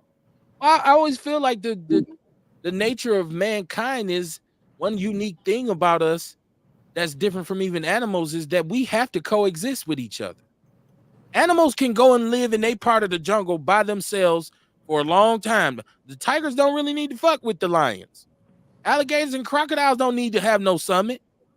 Squirrels and chipmunks got me about how many acorns and nuts gonna be ate. They're gonna put a board together and harvest. But and that's because we was blessed with divine will. Animals and everything, they go with nature. Right. They locked in. They know how many nuts they can eat or whatever. You know what I'm saying? They know all this. It's already divinely added up and all that shit. The math is done for that. But us human, we got to come together and figure stuff out because we all got the position to say, I don't want to do it or I do want to do it. Or I want to do it differently. Oh, you were exactly. You know what I'm saying? I want to fuck with the chipmunks this year. I'm going to fuck with the groundhogs. You know what I'm saying? Like, I ain't just fucking with the squirrels. I'm going to go fuck with the pigeons. I just a way of thinking. Rel, did you have something you want to put in here? Because I did have another question for you. Oh, nah, I'm good. I'm straight. Because, and this is nature-based, because we're thrown, and this is one of the things that the animals are way more aware of and sensitive to than us, but the daylight savings time. A lot of people don't understand this, and the time went up, right? It went forward, right? Yeah. So they say. Explain to people what day, because I hear you talk about circadian rhythms and stuff like that, and which is what. And I do want to say this. I told you when I took my son on his visit, and the coach says we get up, we practice during the season from 6 a.m. to 8 a.m. in the morning. I said, y'all practice at 6 in the morning? He says, yes. And I said, see, I'm kind of worried about my boy because he don't get out the bed like that. He's not a morning person. He said, well, don't worry about that, Mr. Barnes, because we tune them. We get them in shape by adjusting their circadian rhythm. I swear he said it. When he said it, I looked at him like, he must be listening to the show. He said we ease them into act. They don't just go to practice right away at 6 in the morning. We start getting them up, getting them to breakfast and getting them to eat, get something, get moving. And then eventually when they look around, we on the field at 6 in the morning practicing, but we build up their circadian rhythm. So I don't know if that's connected, but daylight savings time. What is this shit? Shit. In the springtime, we spring forward an hour, so we technically lose an hour, but because our bodies are tuned into nature, because we were created to be in tune with nature, shit like that messes with us. So the Monday after daylight savings time, heart attacks increased by 24%, and accidents, car crashes, I can't remember the percent of that, but it goes up because everything is your body. We machines, you know what I'm saying? So there's rhythms, there's processes, there's all kind of shit. And when that's out of whack, it affects us in certain ways. Like around this time, people begin to get sick, and it'll be like, oh man, it's the pollen in the air and stuff like that. And it's like, no, your body is shifting to waking up an hour earlier. That is stress on your body, that lowers your immune system, that increases your cortisol, so you might be more achy because you're more inflamed. So it really is critical to our system, just because our body is in tune to a rhythm. We got all kinds of cycles. We got a circadian rhythm. Men have I think it's a testosterone cycle. Women have their monthly cycles, and it's all designed to flow with nature and the time of day. Like when you wake up early in the morning, your body. So we're supposed to get up with the sun, while the sun is at a certain angle to where it's putting out more red spectrum, because that red spectrum penetrates deep into our skin and speaks to our mitochondria, telling it to produce what's called ATP, which is like the nitrous oxide of a cell type shit. It revs it up to get ready for the day. You know what I'm saying? So we are supposed to get up with the sun. So maybe that's why they have them train early in the morning, because you're more optimum for physical activity in the morning under that red spectrum. They even use red light therapy now for muscle repair and shit like that. There was a UW Milwaukee professor that's used red light therapy on your eyes, because they say your eyes have the most mitochondria in it, and it improves your eye health. They said up to 6 months after you stop the therapy. So yeah, light talks to us. Light is information. We ain't no different than plants. I thought it was interesting that he said what happens. What happens? He said most of the boys, because one of the biggest issues when you're young men, they don't eat breakfast. They get up, they usually sleep in. They get up, they get their day started, and they on the run. He said, but with what ends up happening with them is they eat breakfast because they're up, and they make sure it's mandatory for them to go eat. So he said guys actually end up putting on pounds, like getting bigger and stronger because of the schedule. Because now at the end of the day, you don't have anything else to do but rest. So you get more than enough recovery time. So I just thought it was an interesting strategy. And I know the phenomena of time is it pretty soon it ain't gonna get dark until 8 o'clock. And that be the shit during the summer. You'd be like, man, it's almost 8 o'clock. It ain't even dark yet. Like, it's great for that when we was a kid. Yeah, man, you can stay out later. Shit, man, summertime. But animals are aware of this. That means that sets off an alarm for them. They behavior changes based on this kind of stuff. We are allowed to just glance over it a lot of times and say, oh, well, I get to stay out later. Hey, you know what? I wonder if it even affect animals in nature, because you know what I mean? They so in tune already. Well, it absolutely does, because I'm looking up since the time done got longer, and that means it'll be warm longer. I see birds that hadn't been around for a few months that's back now. Like they coming back to their vacation house and shit, and they, right. Making plenty noise in the trees. Well, yeah, with the weather, yeah, you know what I mean. The weather changing, yeah, I know that's different. But I'm talking about like as far as the circadian rhythm, like when the chime change an hour forward and an hour back. Oh yeah, I don't think that affect. Nah, that won't affect them because they don't got clocks and shit. That's what I'm saying. They are in tune. Well, we all in. If you own this earth, you are designed to right. Be in tune to the earth. Like even at night, we're actually designed to. We're supposed to go to sleep about an hour to 2 hours after the sun goes down, because between 10 p.m. and I think midnight or 3 a.m. when you go into that deep delta wave sleep, that's when your body starts cleansing itself. That's when it starts healing itself, repairing itself. There's growth hormones that it releases in that time frame to where it helps rebuild and repair yourself. But then also in that time frame, your body releases immunocells that hunt out cancer cells and destroy them. So your body actually does heal itself of cancer as you sleep at night, because it says everybody has those cells, but the body destroys them as long as you're asleep at that proper time.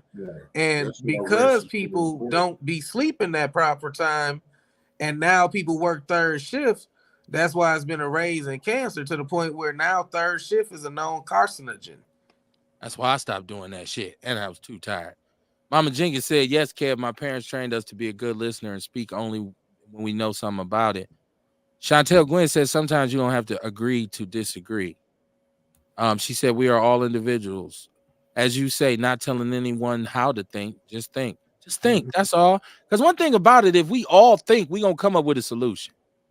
You know what I'm saying? Like if we stop thinking and just start resisting, then no problem will get solved. But once we all just listen and put some thought into it, you'll come up with a solution.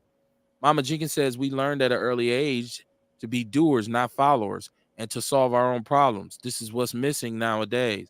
Well, yeah, and that goes back to that social media thing, and that's why you see how trends and fads and challenges catch on, because so many people are following the leader. Like, look at language. I see a slogan. I hear some word or some phrase on social media, and then in a week, everybody's saying it.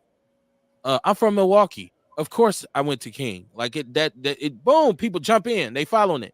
It's a million. Oh, I'm from so and so. Of course. And then and I know it's fun and shit, but people are inclined to be followers for real. There's way more sheep in the world than there are shepherds. Trust me. Earl said they're not lost souls like human beings are. Yeah, it'd be interesting. I think that's next level scientist shit to see what the soul of animals looks like. What does the soul of a lion look like? What does he have that he reveres, that he holds near and dear? Or is there no real emotional attachments to anything, just animalistic savagery? I'm pretty sure there's a lot of studies and a lot of lectures and shit you can go to when you start going down that rabbit hole. Well, we don't know what our soul look like. Yeah, we do. It be on TV on Sunday morning. You just gotta send some money in. They'll send you a bottle of water to do. There you go. That's your soul right there, brother. Ace Cooley says, I want to collectively say fuck the elites and the untouchables. You get no argument over here. He said, we know them dirty motherfuckers are the Illuminati. Westside Zeladon in the building. He said it's for the farmers. What it do, time. Zales, I hope you heard us talking to Katie from the Lynch Mob last week, Westside Connection and all that. We shouted you out on the show. We talked about how California you still is, how Los Angeles you still is after being in the mill for 30 years. It was a dope interview, man. Go check that out with KD. I know, Zell, me and you done bumped KD plenty times. He started his trip off me when he got here like, dude, for a dude from Milwaukee, you sure know a hell of a lot of West Coast fucking music. And you know this shit by heart. I'm like, this is my shit, man. Quentin Gladney, he said, I had to pull over on the road today. My third eye woke me up. He said, bro, I ain't bullshit. His third eye woke him up while he was driving. Hey, if you had an epiphany, it's happened before where I'm gonna say, hold on, man, wait a minute. Whoa, what was that? That's happened to me before. I don't know about nobody else. It happened to me with Outlaw Radio. I tell the story all the time. It must be 16 degrees outside, and I'm sitting in the garage chilling, literally doing my thing, and there's just voices. It's just the message is passed to me, like this is what you need to do. And I'm telling you, people say, Kev, you just high. Maybe that's part of it, right? I'm sure that played a role, but it real accurate information the way it all played out. That was 10 years ago. In actually, that would have had to have happened in about November of the previous year, because I didn't start until January, but I was getting stuff together from like late October, early November, where that idea just hit me, and I was like, oh shit, what was that? That was crazy, right? And I'm looking around like, who the fuck said that? Who said that? So I'm thinking my brother and them on the outside of the garage playing a joke on me and shit, right? Like, cause it's cold outside, but nah, it was that. He said, real talk, I'm not sure I support daylight savings, but traveling overseas is necessary. It's necessary, especially when traveling to the Far East. Yeah, people's bodies, man, they So what y'all think about them trying to stop it? Daylight savings time. Are they trying to? Yeah. The government they was talking about, they was trying to say, is it really necessary and shit? Yeah, that's crazy. What? Well, then hey, look, and I did, because see, it was a time when time wasn't recorded. Okay. You know what I mean? Like, did it have any kind of effect then? Like, I don't think our people had no issues. Is this based on the calendar rail? This daylight, is this based on this lunar calendar? This model I think it's the almanac or some shit, right? The farmers almanac. Okay. But yeah, it was for farmers and shit that they implemented it, they said. But now, like in modern day, they saying it ain't really necessary, and actually they notice how, I mean, sleep's so important. They say if you running off of 6 hours of sleep, you damn near at the cognitive level of somebody who's like mildly drunk. You know what I'm saying? Damn. And then they say if you do that 3 days in your week, that builds up to the point that by that Wednesday, you might actually be a danger to somebody on the road. Like, we don't think about shit like that. Because I'm not a sleeper. I'm here to tell you, I'm not a sleeper. I never have been since I was a kid. Mine comes in uneven patterns because mostly during the week, I'm going to go to sleep. My average go to sleep time, it's changed now because I made it change. It was about 1 o'clock or 2 o'clock in the morning. I'm up. If I go to sleep at 8 o'clock, I'm up from 2 to 6. Can't go back to sleep. Or 2 to 8. And then at 8, boom, I'm out. Now, what I'll do is I'll go a whole week, but then on a Saturday morning, I'm sleeping in. On a Sunday morning, I'm sleeping in. So I'll sleep extra hours. I guess that kind of balances it out. But 6 hours might be all the sleep I get every night, like for real. Because like I say, when I go to sleep, I'm a light sleeper too. So I'm getting up, I'm waking up, sitting on the side of the bed for a minute, like, damn, what time is this? Weird and shit. So no, I understand. Like, I usually be up at like 3. Like, I get up at 3 a.m. and don't get back tired till about 5, and then it's time to get up at 6. So no, I understand. I've been that way too. I've learned ways to kind of improve my sleep. There's a dude named Matthew Walker. He wrote a book about sleep, and he the one who I read that stat from about the 24% of heart attack. But he was just saying how, like, some things we don't think about is even, I don't know if y'all can see this shit. Let me see. Oh fuck.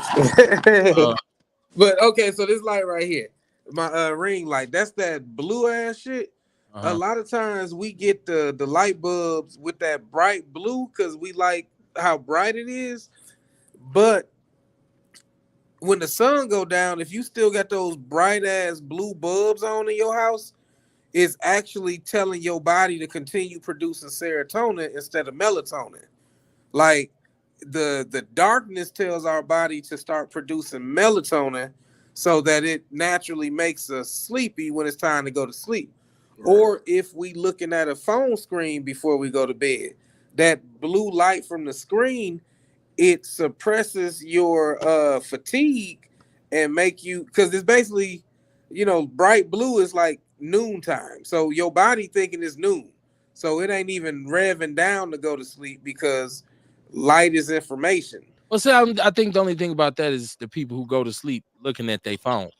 Because literally, there's people who be laying in the bed looking at the phone and they go to sleep. Like, and your body will eventually crash out, but there's sleep and then there's rest. You know what I'm saying? Okay. Like we could sleep at 6 hours and shit, still get up tired because, or like if you eat, like you want to stop eating maybe 2 to 3 hours before you go to sleep, so that your body ain't digesting, because otherwise you're not really going into that delta brainwave state to where your body starts doing it. Kind of like a computer. When you shut it down and it go into that defrag mode and backs up. Ain't no telling what the hell that computer be doing when it's talking about sleeping. Right. Like our all body, your business, right. Our body's supposed to do that same shit. Defrag mode, all that shit. Everett Gransberry in the chat room. Shout out to my brother. He says we should be ready to receive the sun because it defines our ability to handle life's challenges. The phrase we use is the early bird catches the worm. He said nature commands everything we do. Hold on. I hate this thing. Don't say it, come on. I thought you was finna yell at me. Dion, give me a second. Let me catch the chat room. Oh man. Mama Jenkins says today's show has taught me a lot about the human body. Thanks, family. Oh, that's dope. It can be informative, you know what I'm saying? Like at times, because I don't think of a lot of times you're aware, but you're not breaking down information, right? Like it's you sleep, but you ain't resting, like Rail just said, right? Said real nature is brutal, family, nothing but killers, eat or be eaten. That's true. He said lead yourself, don't be a sheepy. That's Che and Kruma. Earl Henning said put the weed down, hashtag not. Gerald Jeff Crape said I think Arizona don't do it. He don't think they have daylight savings time out there. Chantel Gwen said people do fall asleep behind the wheel. Yeah, it happens all the time. I did it before, smacked the hell out of a curve, but I'm glad I woke up before I hit the pole. Knock on wood. Man, anytime I was ever asleep behind the wheel, I was probably drunk. Jeff says what's crazy is to fly back from Taiwan and get to the US before you left. to fly back from Taiwan and get to the US before you left. I might need you to explain that one to me. Now you're talking about when you end up in yesterday from you know what I'm saying? Okay. Like damn, I guess that would be weird. Like it was Wednesday when I left over there, and I got back on a Tuesday over here. So you went back in time? Like that's crazy. Damn. Where I'm going, we don't need right. Let's see. Jesse Parrish, he says 6 a.m., 7 a.m. for me the last 10 years. Prior to that, it was 9 a.m. to 10 a.m. All of our clocks are different. And I know when I gotta get up, I'm getting up. When I don't have to, I'm like, I'm chilling. Sometimes I just be wanting to just lay there like, fuck it, I'm chilling. That's a good time to meditate and program your subconscious. Yeah, man. That's usually when I do it. You know what I mean? Right. A lot of the time, man, I be up. I might be up at 4 or 4:30 in the morning. You know what I mean? And I just lay there and I breathe. Right. 4 seconds in, 4 seconds out, and I go. You know what I mean? I think about my day. You know what I'm saying? I think about what I may want to do today. You know what I'm saying? I determine how I'm gonna feel. You know what I'm saying? I determine how my day finna go. I do all that. Yeah, my wife is up at 4 a.m. religiously, 5 a.m. every day, and day started vacuuming, cleaning up the house. Boom! Like what the fuck? Keep 4 a.m. coffee up. Dion, what's popping, man? What's up, black man? How y'all doing, man? I ain't heard from y'all since last week Wednesday. Yeah, we good. Ain't too much going on, man. This is one to lend the ear. But you know what though?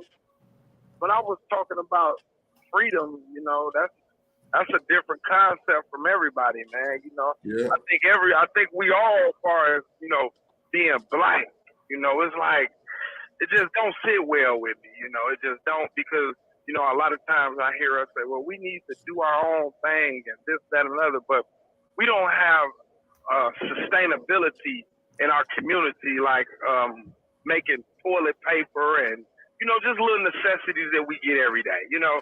But we gonna always have to go to someone, you know who I'm talking about, and have our hand out, not begging, but spending our money.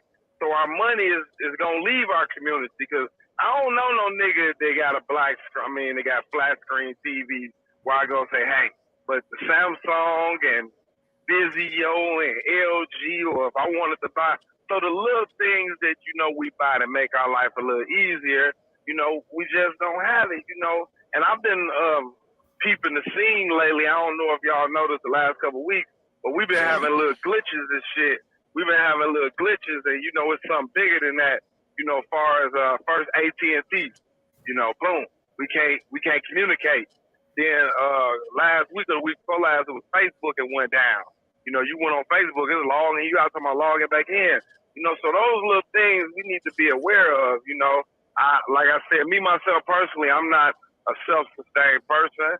I ain't about to kill no chicken and boil him and pluck him and all that. Because I wasn't raised like that. You know, if I had to do it, I don't even know if I would do it if I had to. I might be a vegetarian because, you know, I don't want to kill no chicken and pluck him. I ain't growing shit in my backyard, you know, so I be thinking about buying those survival kits that they be selling, you know, where like they give you like a 30-day supply of food. You know, you buy like 6 or 7 of those motherfuckers. They sell them at Costco and things like that. And we might have to get maybe some ham radios, some walkie-talkies around here, because, you know, it's something coming up, but we just don't know. Because so that's what I be looking at when I be like, damn, you know. And then, like, with freedom, you know, I don't know about you guys, but I travel a lot. I wouldn't feel comfortable right now going to Wyoming, pulling up in Wyoming, and even though I'm driving a semi-truck at 9:19 at night, because I don't know too many niggas that live in Wyoming. I damn near didn't feel comfortable going down to Mississippi when I had to go to Greenwood traveling tonight. It's 1 o'clock at night. I left from 55, now I'm on Highway 82. It's foggy out there. I thought I seen the Klan every time I looked around. You know, so I don't feel comfortable with even some places here in Wisconsin. You know, I be like, God damn. That's why I be stressing moving back down south, because I like the elements of weather we have up there. I do. I really do. But I know it's not acceptable for a nigga to live in Marinette or Door County. They might let 1 or 2 niggas up there, you know. And there's probably a nigga up there, he got a mixed kid, living with a white woman and shit like that, you know, because her whiteness allowed him to come up in there. You know, that whiteness, Dion, go ahead. Let me ask you a question. How you talking right now, you're going in there with kind of like a biased mindset. Like, because, and I'm saying this because if you wanted to live in Marinette, right? And you said, I'm gonna do what I need to do to be able to purchase me some property up there, and I'm going up there and I'm gonna survive. For you to go in there thinking you making assumptions about any black person that's already there, and you're making assumptions about your ability to go there and thrive. So you're already gonna be defeated when you get there, as opposed to getting there saying, I'm prepared to be here. Right. All my business is in line, and everybody I meet, I'm an open book. I'm not anyone. See, what happens is you give that energy. You giving that energy, like, you know what I mean. Yeah, I'm gonna give that energy. I ain't gonna lie to you. Yeah, because see, listen what I'm saying. Because see, you expecting them to be a certain way. So by you expecting them to be like a halo. So by you expecting them to be a certain way, you know what I mean, you already on defense mode. Yeah, and I know we can sit up here and go back and forth. But yeah, I know we can, like I said, we can sit up here and go back and forth. But in all actuality, there's certain places in the United States that black people, we just don't feel comfortable. I'm not gonna lie to you. I just don't. I just don't. You know, Idaho, Wyoming, I wouldn't feel safe. I wouldn't feel safe going to the west side of Chicago right now. And it's my people over there. I was on the west side. I was on the west side yesterday. Right. See, that's what I'm saying. Hey, we was just talking a few weeks ago about me being on 27th and Burlock. Nigga, I ain't going. I feel comfortable over there. I ain't going. I'll fall asleep in my I van feel on 27th comfortable. and Burleigh. Look, I feel just about as comfortable on 27th and Burleigh as I would in Marinette. To me, it's the same thing. Man, I feel comfortable on 27th and Burleigh. And then what I was saying earlier about the chicken, the food wasn't nasty, but the cleanliness was. Because I came down to the Sherman. I'm like, man, I'm about to go fuck with my nigga Bull. I don't never come down here. Whoop, whoop, whoop. I go down there. Okay, I ain't see, bro. I'm like, damn, where bro at? Okay. I see they had the little entertainment upstairs. Shit. I'm like, damn, I ain't really shaved up or nothing to try to mac on nothing. You know what I'm saying? So I'm like, damn, let me go grab me a bite to eat. You know what I'm saying? Let me go grab me a bite to eat. Get up out of there. They got the little bulldog back there working. You know what I'm saying? Flow nasty and shit. If I would have seen all that, I would have never ordered my chicken. You know what I'm saying? So I got my chicken sat down, looking at, what's coming in and up out of there though. But no, the food was okay though. It wasn't, I don't think it's something I frequently go do because I could do better than that though. You know what I'm saying? But, it is what it is. And see, that's another thing too, you know what I'm saying, with black businesses, and like I'm gonna call, I meant to call today, but I'm gonna call tomorrow about that AutoZone up there on Silver Spring. No bullshit, bro, because I was headed to Chicago yesterday. So I drove my pickup. I ain't never drove the pickup out the state before. You know what I'm saying? Never went that far with it. You know what I'm saying? So I'm like, let me get some oil and antifreeze just to make sure. Woo. I'm in line 30 minutes up there. And I swear I was like, if I was in a white neighborhood, they'll come greet me, damn near give me cookies. Seriously though, bro, nah. No, bro, you ain't gonna tell me, bro. Don't do you ain't that. gonna tell me. Dion. Yeah, I do. I done been in white businesses where the customer service was shitty too. I'm gonna be honest with you. As far as me dealing with white establishments, I have not had any bad experiences. You don't even like white people. You say on here how much you hate white people. Listen, you ain't got to be putting that shit all online. You say it. What are you talking about? Yeah. Hey, but listen though, for real though, maybe that's why they come serve me. Like, we got to get this nigga up out of here because I feel like he don't like, even in the, okay, fuck it, we're on the south side, the Migo in their neighborhood, Felipe and Luis. They come over there, Luis, hey, can I help? You know what I'm saying? They trying to help you and shit. You know what I'm saying? These motherfuckers in black neighborhoods, I swear, Family Dollar need to count their motherfucking days to get their ass up out of here. Some of these places, just the service is just so shitty. And then if you say something to somebody, they get an attitude with you, Like, I don't know, man. I don't know. Maybe it's just me. I don't know. I know I should have had to wait in there 30 minutes. So I woke up early to try to get to Chicago. Why didn't you leave? Hang out. Why didn't you leave after 15 minutes? I could have went to O'Reilly's, but I was committed, man. God damn. Then why are you complaining? Then why are you complaining? Because you could have left. Hold on. After 10 minutes, you could have said, "Fuck this. I'm in a hurry." I do it all the time. Yeah. Like, I'm not finna sit here. And you could have went across the street and then hit the highway instead of saying, instead of staying long enough to complain and saying, I waited 30 minutes. Well, you waited. You chose to wait. I was committed though. Because I was trying to get everything at once. Say for instance, I would have went to O'Reilly's. O'Reilly's got the goddamn antifreeze, but they ain't got the oil I need. Now I got to go somewhere else. So I'm trying to do well because I stay around the corner from O'Reilly's on 76. You know what I'm saying? So I was like, because I don't want to take 43. I ain't want to go 43 way. So I was like, I'm going to take, 45 to 894, then take it around to 94. You know how to get to Chicago. But anyway, so I was like, then I could stop at Speedway and get some gas. Well, anyway, I didn't get the goddamn gas because I stood up in there, the goddamn 1153. You know what I'm saying? I'm like, goddamn. But anyway, that's neither here nor there, though. You know what I'm saying? But yeah, though, and like I was saying, though, I believe in 50-50, though, man. I ain't gonna lie to you, man. I just do, because women feel so, what's the word?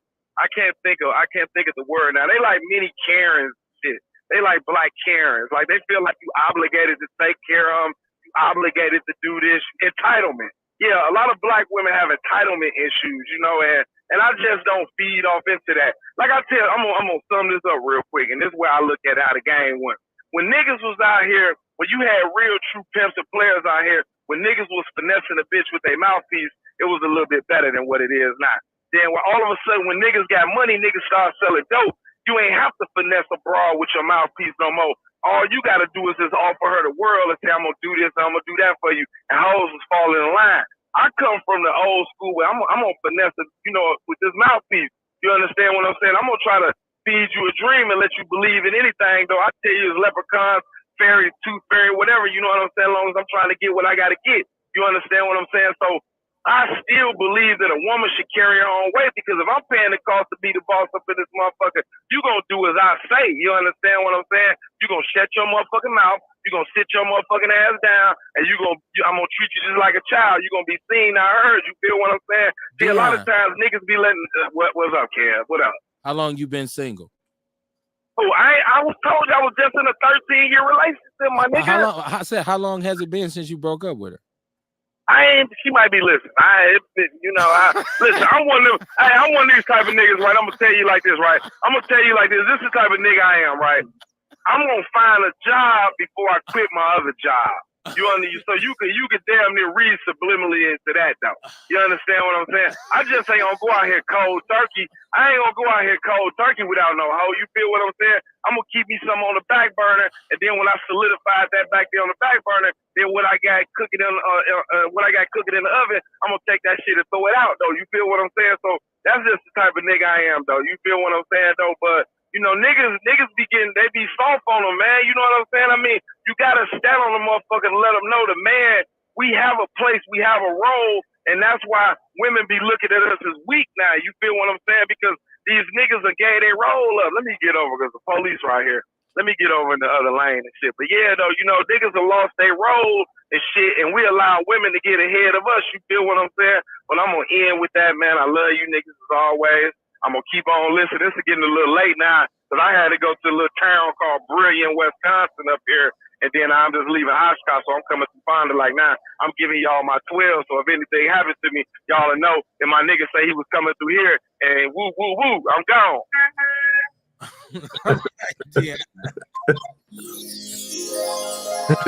Things where you just got to let him talk.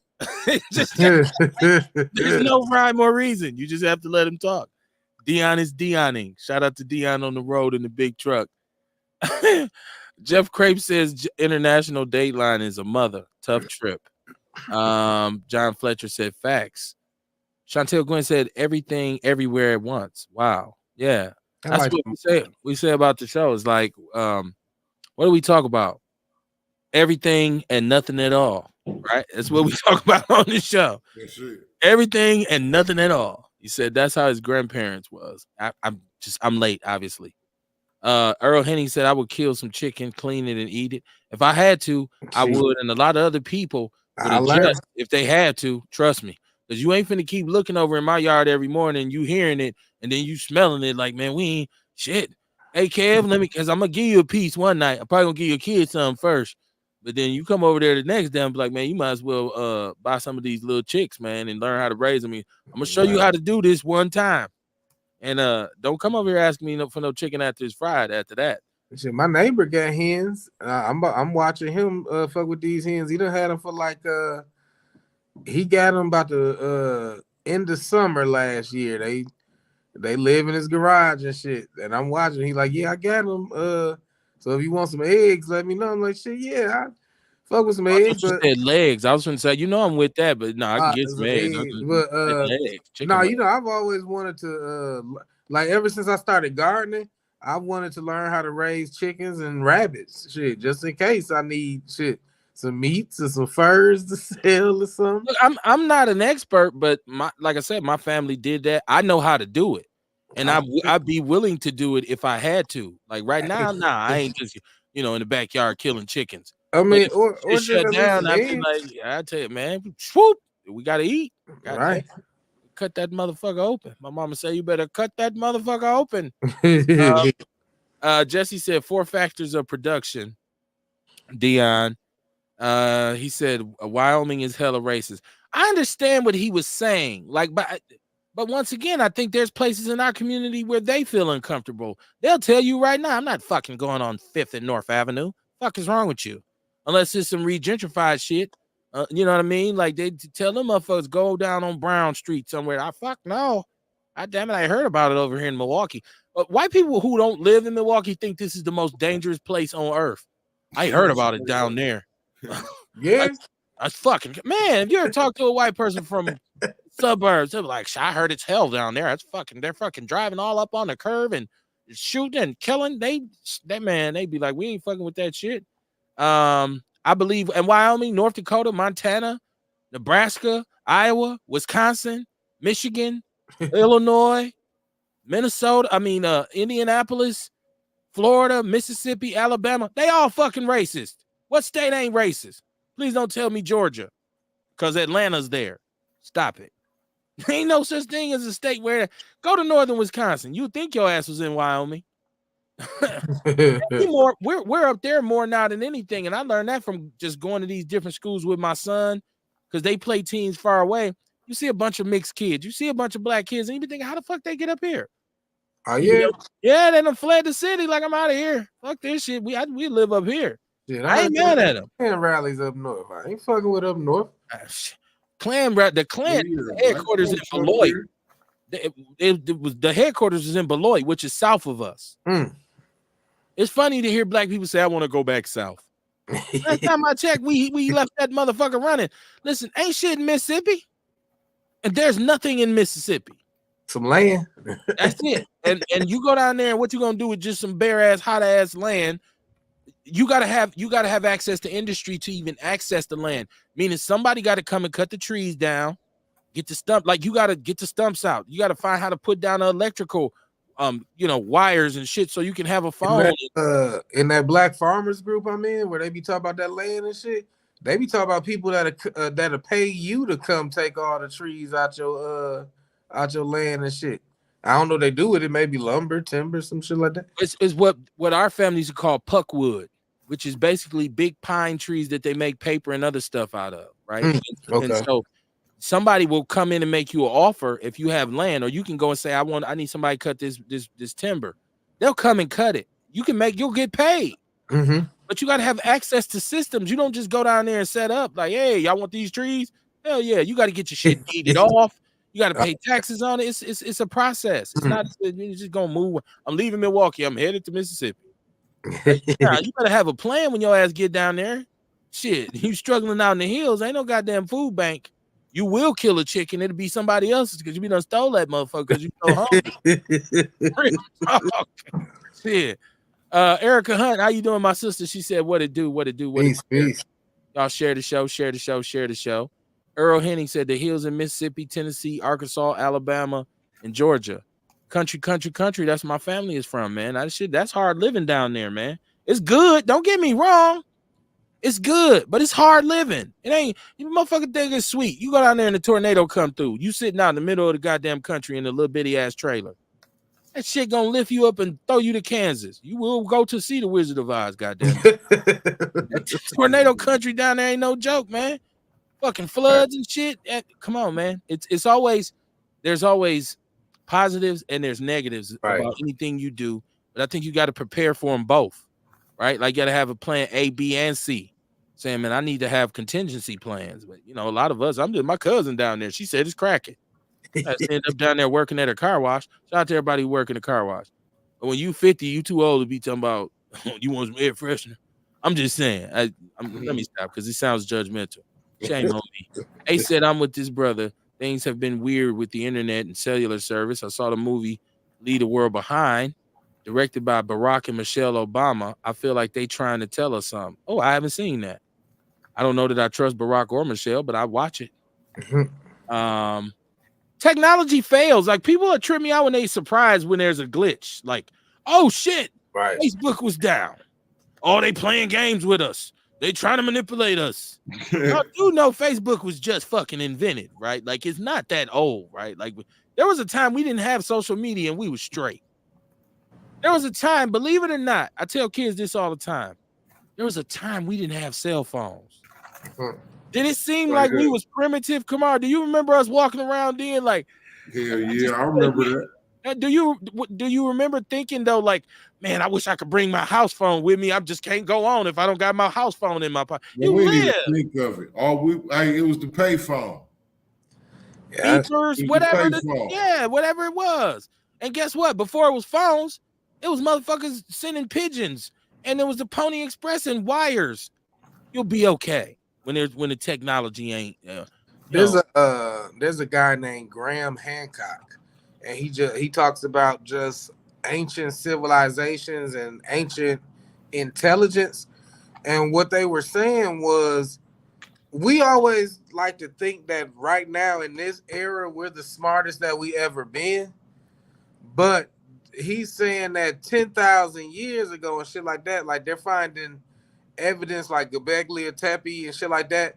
But basically he's saying when civilization advances to a point where they depend on technology, when that technology fails, it's a mass extinction, to the point that the only people that do survive it are the survivalists, the preppers, the people who learned how to live off the land. So now when you look at artifacts in history, it's like, oh, these people were primitive. They just learned how to make fire at this time, but really they had all this technology. It failed. The people who depended on it died with the technology, to the point where like civilization recycles itself to always go back to the hunters and gatherers. Okay.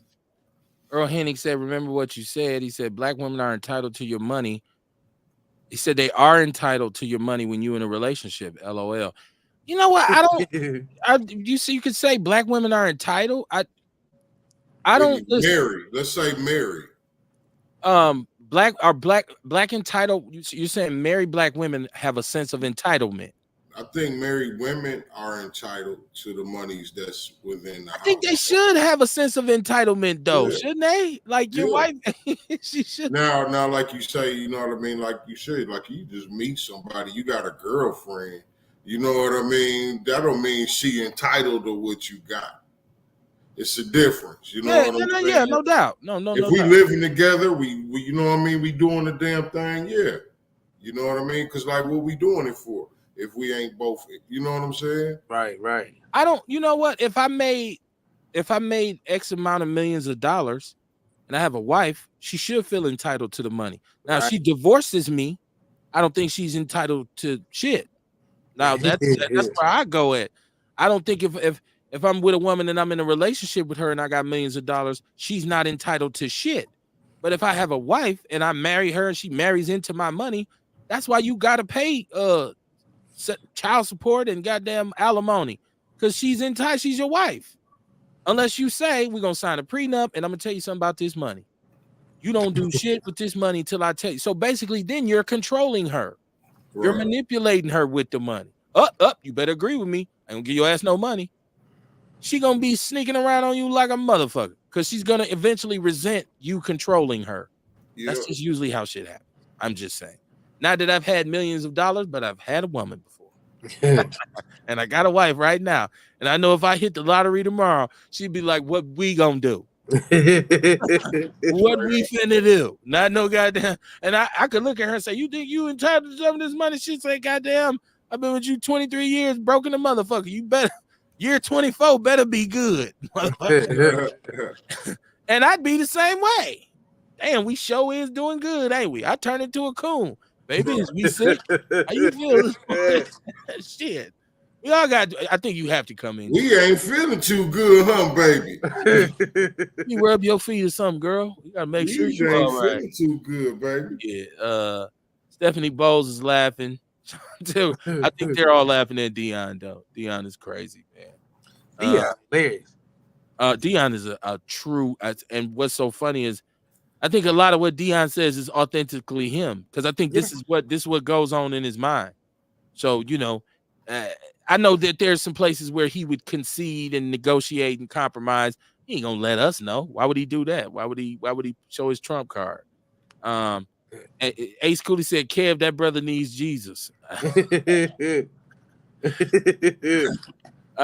Shay said, stay safe, Dion, in them racist lanes. Yeah, man, it's 50-50 chance, man. And Tupac say, if I die tonight, let me see. Said, just let him talk, Kev. I always do.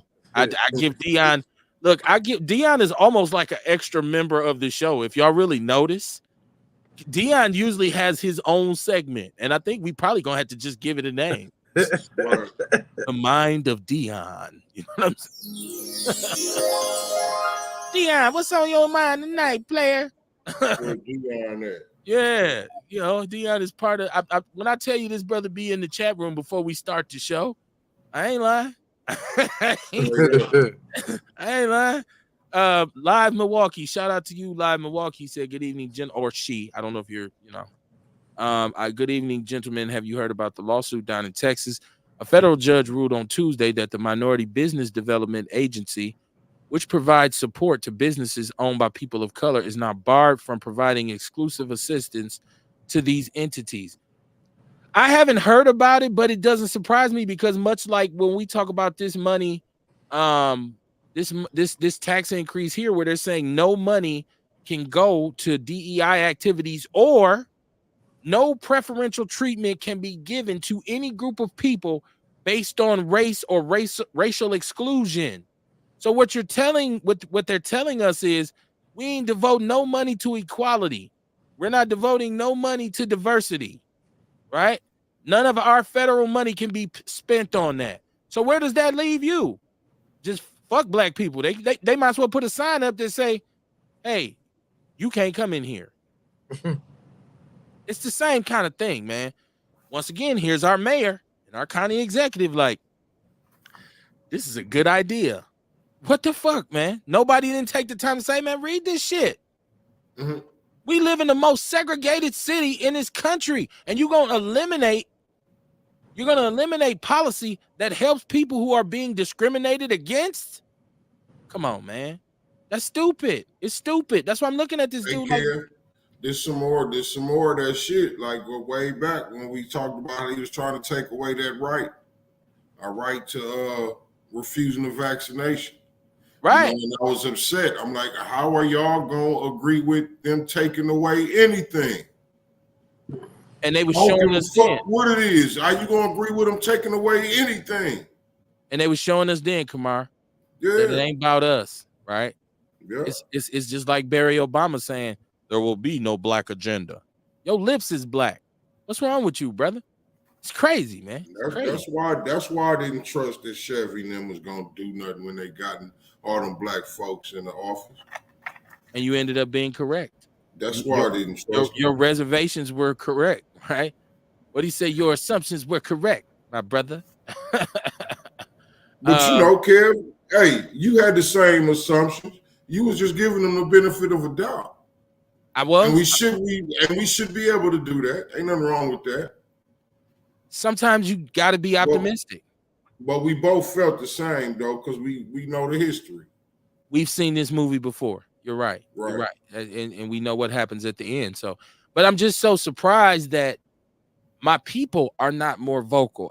This brother got 92% of the vote. I haven't heard. I don't think most black people even understand the conditions that were put on the tax increase. We just took it. We just, okay, it's cool. Like, we should have been in do shit like, yo, if you do this, you won't get our vote. I hope you can depend on them white folks that you fucking with downtown. This is how I feel. This is how I feel.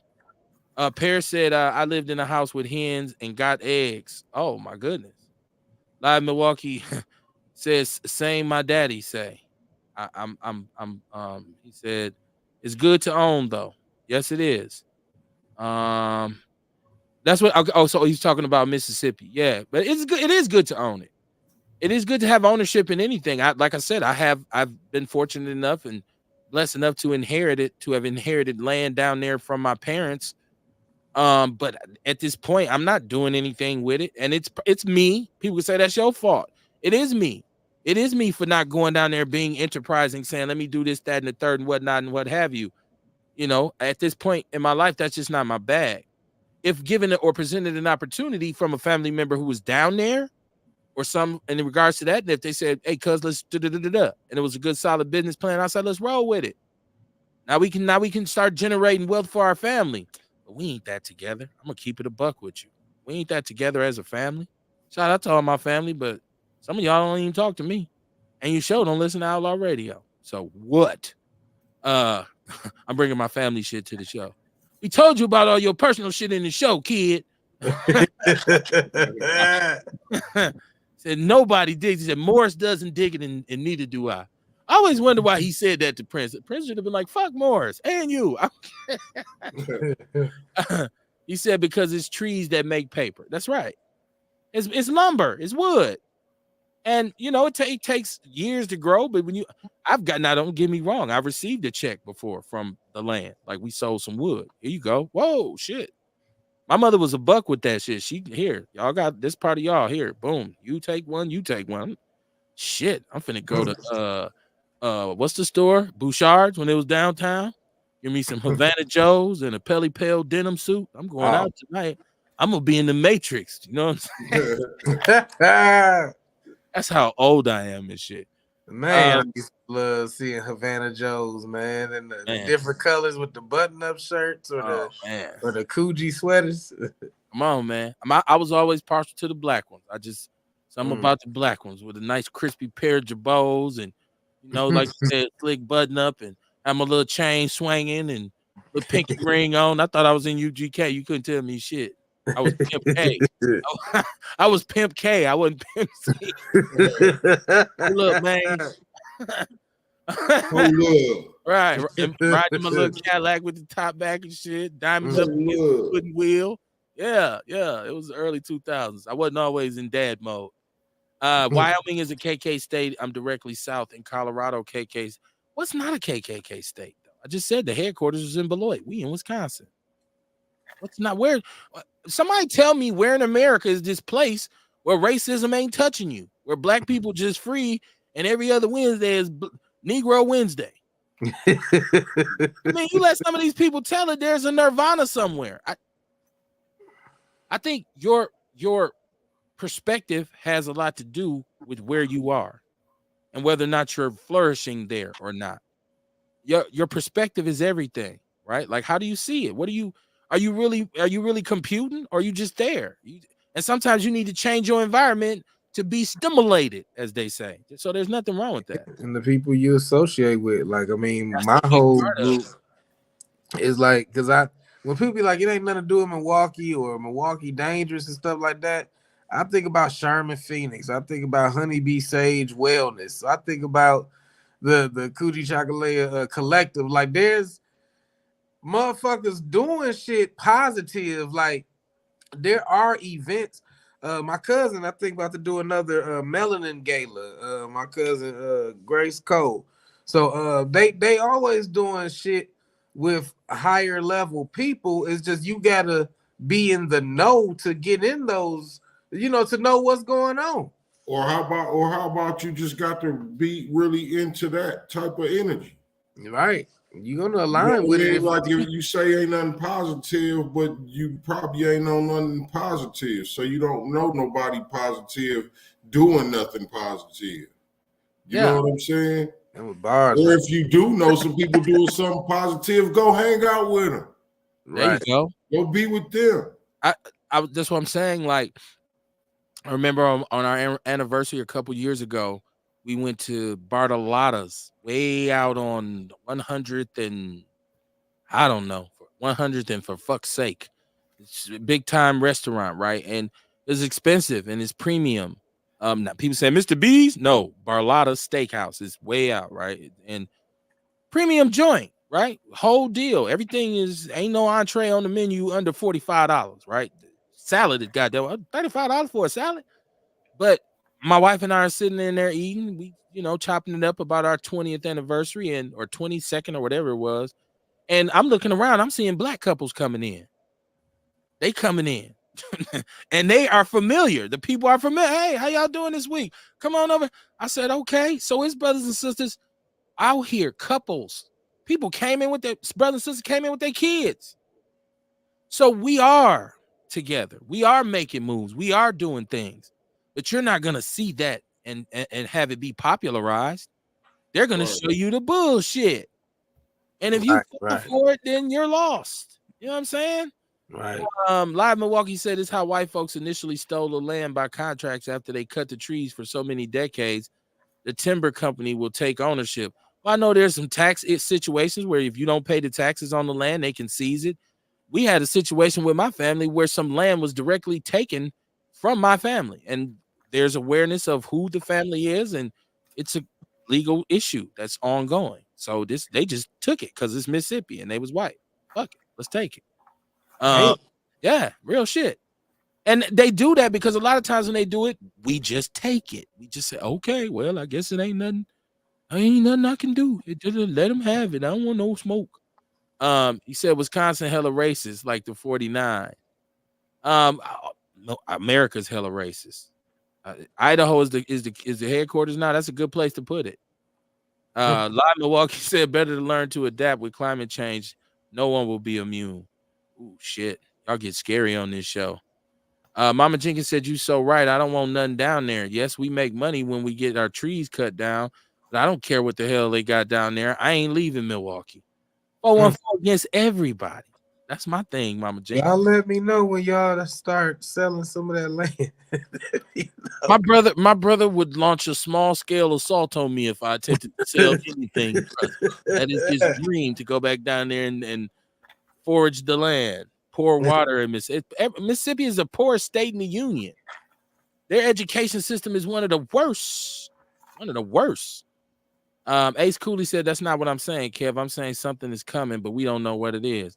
Hey, I hear you, my brother. I hear you. Stall me out, Debo. He said, the Wiz, LOL. Shout out to Tasha James. She said we missing a few chapters. Yeah, we missing a lot. You know, ignorance is bliss, man, and it's killing us. He said he's seen it. Once again, I get late on the chat room. I don't know where y'all at in the conversation. Jeff said they should be entitled. Wives, I mean. I think they should. I think we talk this king shit. We talk king. A king has a queen. A queen is entitled. She's the fucking queen. Right. That's how the fuck it work. All right. The king gonna say, oh, bitch, don't you buy no more jewelry. Like he out conquering some shit so she can get more jewelry.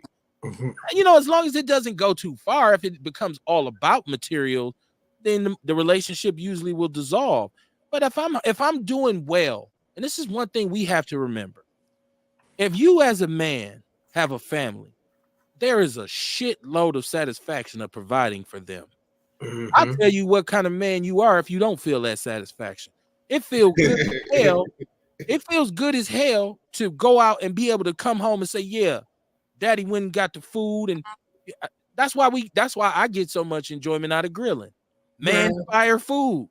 Hey, listen, man, everything we do is for women.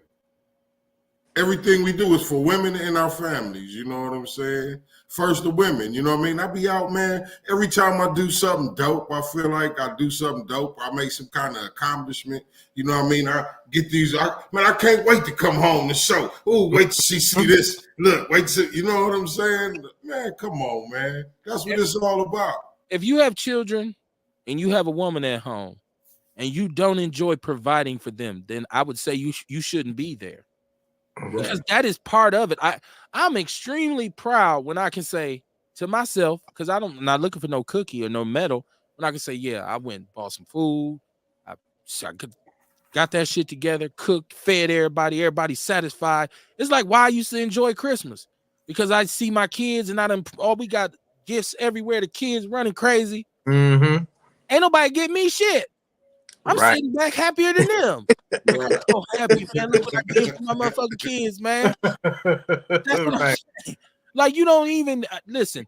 I will go a long time, and I'm the baby, right? So I'm normally growing up. I got what I wanted. Like my mother if I asked for it, or my father, they getting it for me. I would go, even in my young adulthood, it was all about me. Shit, I'm stay clean, stay fly, whip fly, whatever. Man, in daddy mode, shit, I done had to tell myself a couple times, I think I need to buy me some shoes. You know, you go put on your coat and be like, I've been wearing this coat for 2 years with a big ass hole in the pocket. I just used the other pocket. I ain't even thinking about this shit. I have to say, man, let me go get me a coat. Or let me go get me some shoes. You know what I'm saying? Like, everybody be looking around like, oh, he bought him some shit. Like, yeah, I've been doing for y'all for so long, it's become automatic. And I'm sure women have the same kind of thing because women are nurturers. And I know my wife is proud when she nurtures the babies, when she nurtures our kids, and she's there for them and does what she does emotionally. So you should have a sense of pride when you are a provider. But as a man, I'm just saying, if your ego get involved, when you know, and how many times you done done something for your kids. You put some food on the plate and they ate it. Daddy, this is good. And you said, Daddy, a bad man. Daddy, a bad motherfucker. Well, you is because you just stood out there 4 hours with smoke blowing in your face, inhaling all kinds of cancer so everybody can eat ribs. Daddy, and it was 98 degrees. You damn near had a heat stroke, nigga. Like Kamar said, and the first taster be her. Taste this, baby. Right. And if she say, "Oh, this is good," you be like, "Yeah, I did it again." Right. I'm a motherfucker. Right. Dumbass. I don't mind. It is what it is, right? The song say everybody play the fool sometimes. Tasha James says yes, as long as I entitle him to home, making sure it's right. Well, I mean, bingo. Right. Shit. She is entitled if she got you living good, boy. You ain't never smelt this good. Look at you. Getting lotion rubbed on you and all this. You so ashy. You was so ashy when you met this girl. Like, I'm supposed to put it between my toes too. Like, lotion feel nasty. You too old, your girl. That's what I'm saying, man. I think wives should be entitled, but I think when she does what she needs to do, she should also be treated a certain way as her man. Chantel Gwynn said food stores are closing left and right. There's going to be fights in the store over one can of corn. Some people will be able to grow their own food and be self-sufficient, and some will starve. Pimps, players, and hustlers. That was one of my favorite songs. Who made that? I fuck with pimps, players, and hustlers. Ain't got no time for you scandalous ass busters. Who made that song, Kamar? I'm trying to think. I don't remember that. Oh shit. We gotta find that. I know it was some West Coast. Above the Law, didn't he? No, that wasn't Above the Law. Make that? That wasn't Above the Law. Sure? I'm positive. I fuck with pimps, players, and hustlers. Ain't got no time. Hey, Above the Law did have a song about some players. It wasn't that one though. It ain't that one. It's like the Loonies or somebody. It's a West Coast song. I can still hear it in my head. I just can't think of who made it. Let me see. I think that was E40 them. I think when I think about it, may have been. I think it was E40 them. Said alimony. Yeah. Tasha James, facts. It's the same legislation, but now they're going after social safety next. Yeah, I mean, it's all about squeezing out the poor. Said white only, white content. Jesse Parrish said, yeah, Dion is a member of Outlaw Radio. Hey, shit, he might as well be. Like I said, Dion is in the chat room, goddamn it, before anybody. Right. Kev discussing what the hell we finna talk about or what else we got going on to Dion in the chat room. Get this shit cracking. Tasha Jones said, but nationwide, it is like we are going through a Reconstruction era again, and slave codes are being reintroduced by formality of law to eradicate diversity and subjugate the black masses. Well, I look at it like when they remove all of these so-called mechanisms that were supposed to help us in the first place, do I think I'll be able to survive? I really think I'll still be able to do it without that, right? I mean, because at this point, it doesn't, a lot of the gatekeeping don't affect me when it comes to like being able to go to school or being able to, move in certain areas. It'll affect my kids, which is painful. And I hate to see them, but I'm teaching them not to depend on that anyways, right? You got to do what you got to do, right? Because we energies don't give a fuck about your complaints. Man, let me tell you what the white man did. Motherfucker, do you want to make a payment arrangement or not? You better go see goddamn community advocates. You're going to see tonight or what? Right. She said the Joes, facts, we have some lovely venues. Milwaukee is the shit, man. Kev was having things. Kev was without kids. Kev was by himself. So all the money Kev got went to Kev. Now ask me what happened once my daughter was born. Now all that fly shit went away for a minute. I was right into daddy mode. Like, I'm broke as fuck. Niggas having things, man. Jesse Parrish said that's the history of the state I live in is documented for KKK. First mayors, governors were all KKK members. Just stating facts, outlaws, and I agree. What state ain't racist? Hence the Green Book. Tasha said, but what about opening some campgrounds? I would love some land. That would be good. Maybe black people should start purchasing land and opening campgrounds. I ain't against you. She said, but if we establish our own, we would not have to have this disconnect across the village. Absolutely. Chantel Gwynn said, real man.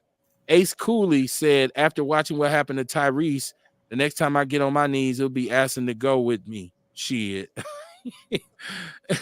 And she said, and we feel good when we make our kings feel like kings. That's Chantel Gwynn. I mean, I hope your woman, there's just get some shit that come with it when you know what I mean? Yeah. I mean, or you just need $40, right? You don't pay a prostitute for sex, you pay her to leave.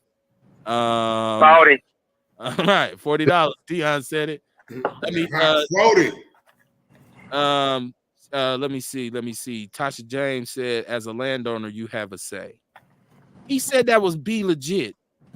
It might have been. I knew it was some related to E40 because I remember listening to it all the time. And fuck who don't pay the rent. Earl Henning reiterates. Jesse Pierce said off the Hemp Museum, only roll with hustlers. Yes. No. It's a different song.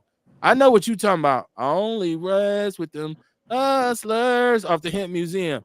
No. It's not that one. A humping week will go. Another caprice for dough. Ready for woes. Yeah, Him and Harm. That's off Hemp Museum. That song might be on that album though. I'm gonna have to do some looking, y'all. Tasha James said we can develop survival camps. Who wouldn't do for a 3-day retreat? Yeah, that's diversity of thought though, Tasha. That's the kind of you got to start to go into that. What about a black commune, like where black people can say, "Hey, I just purchased some land, build some shotgun houses. We're gonna have this simple village with this simple life. We're gonna raise our kids. We're gonna grow our food. We're gonna harvest. We're gonna get a product that we sell, right, like, to make money in it. Like they got tiny homes. They got those container homes now and shit. Yeah, they got the little town in northern Wisconsin that was once because black people couldn't go to the resorts. So there was a whole town in northern Wisconsin that was built around the black resort. What's up, Dion? Go ahead. Hey, you can't just make an all-black town. They tried to do that in Georgia. I think they bought like 100 or a couple hundred acres, and the white people got mad about that and sued them. But anyway, what I was about to say, so now when we be sitting up here, we be talking about voting and doing this and doing that, and then like you was talking about with the gatekeepers, what about those people black people that spit white people's sentiments? Like I know you heard about that, the guy in North Carolina. He's the lieutenant governor, and he's running for the governor, and Donald Trump compared him to Martin Luther King on steroids. And then not only he was talking about that we should be paying reparations and stuff like that, and when you that's the I think the part where white people be mixed up. Now I can't say because I'm not white, but when you have people like us, we like I'm old. This is why we even got to go back to slavery. I said going back to slavery probably won't work. Maybe we have to go back to redlining from there on down to try to fight a case for reparations.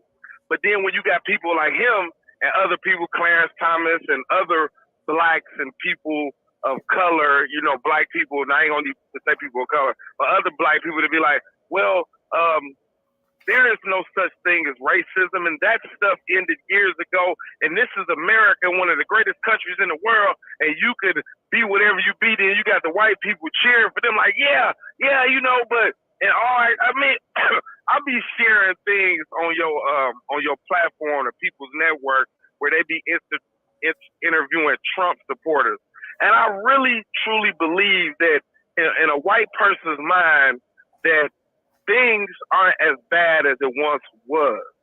They look at it and they'll be like, well, there's no such thing as racism, or you guys have got further ahead than when y'all were, or some people even want it back to the way it was. So it's kind of hard for, when you got a group of people like us that say, hey, we've been treated unfairly in the United States.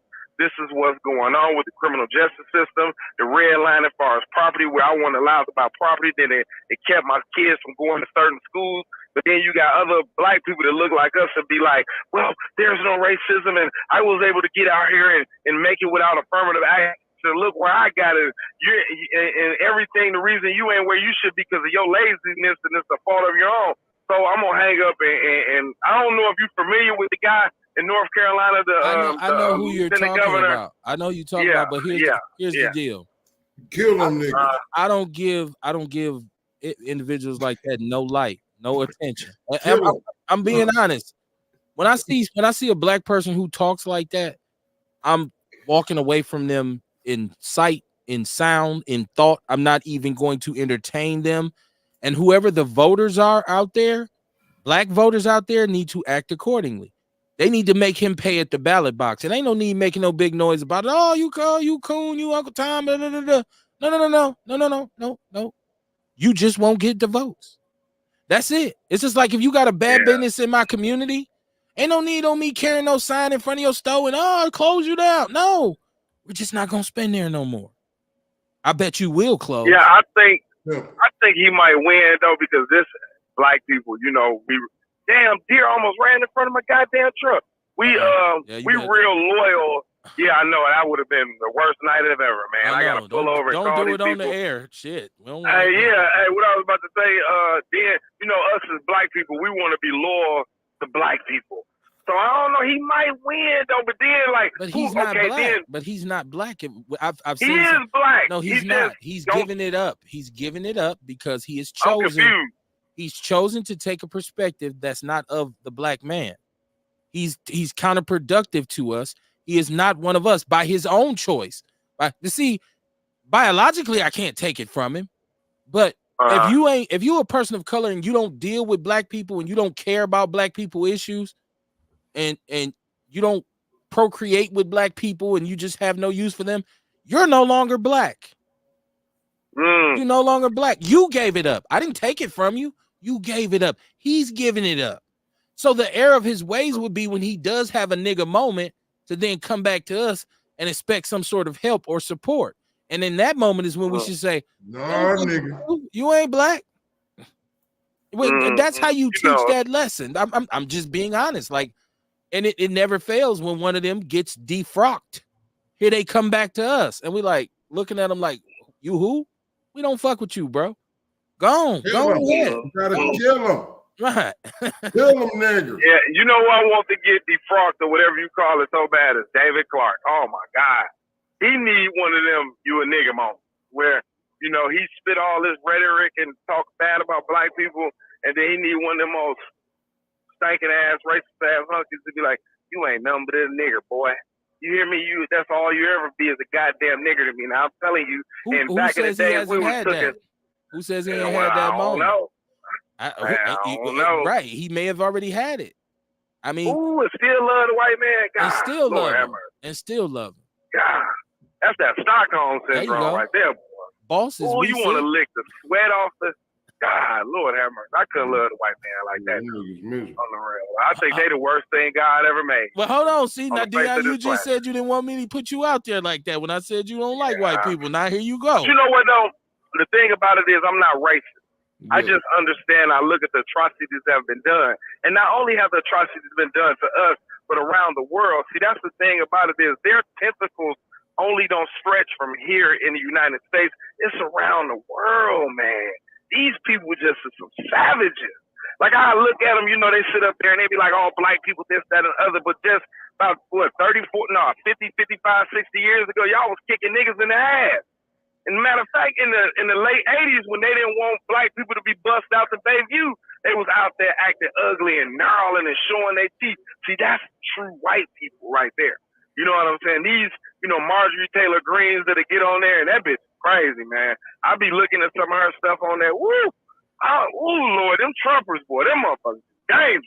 I ain't gonna lie to you, but you get on there and you be listening to them and you be like, I just can't fucking believe this shit.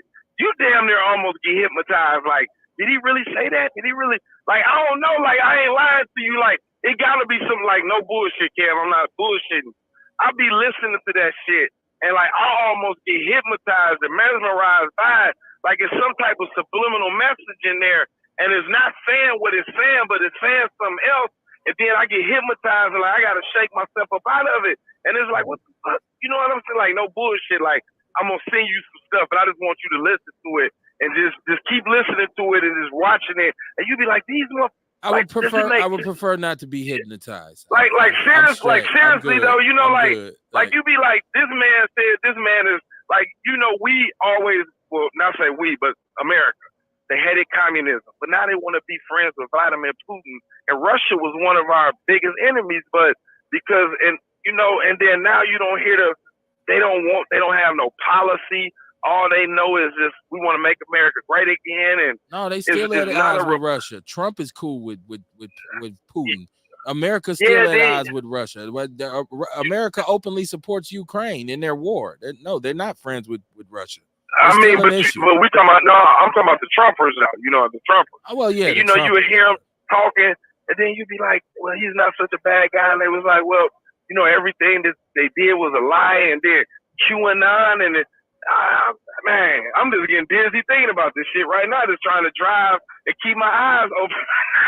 Wow. I ain't lying to you because it's crazy though. It's so much conspiracy and shit going on, and you be like, "Well, did Hillary Clinton really have a piece of problem where they were killing little kids and eating them?" I'm so more focused on where I'm going. I that shit don't distract. I don't get dizzy. Oh, for real, I gotta shut this thing down. I gotta shut this thing down, man. Ken, I'm gonna open this motherfucker up on Wednesday for you, man. On the real, I'm gonna open it up. Love y'all as always. Sean, safe. Juice Lady, I hope you safe. Miss, I love y'all. Take care. Outlaw for life. There you go. Right. Shout out to Tasha James. Yeah. Still in the chat room. She said Haiti is a prime example. Facts. Let me see. I want to close this chat room out. She said it's a result of assimilation to American indoctrination, self-taught hate, as we should be good servants. There we go. Jesse Parrish, last comment of the night. Black people can't be racist, Dion. Prejudice, yes, not racist. That requires instructional power to enforce prejudice against non-whites globally. Some truth to that. Truth to that as well. Kamar, smooth week, getting warmer. Still ain't got my apple juice. I got to get with you.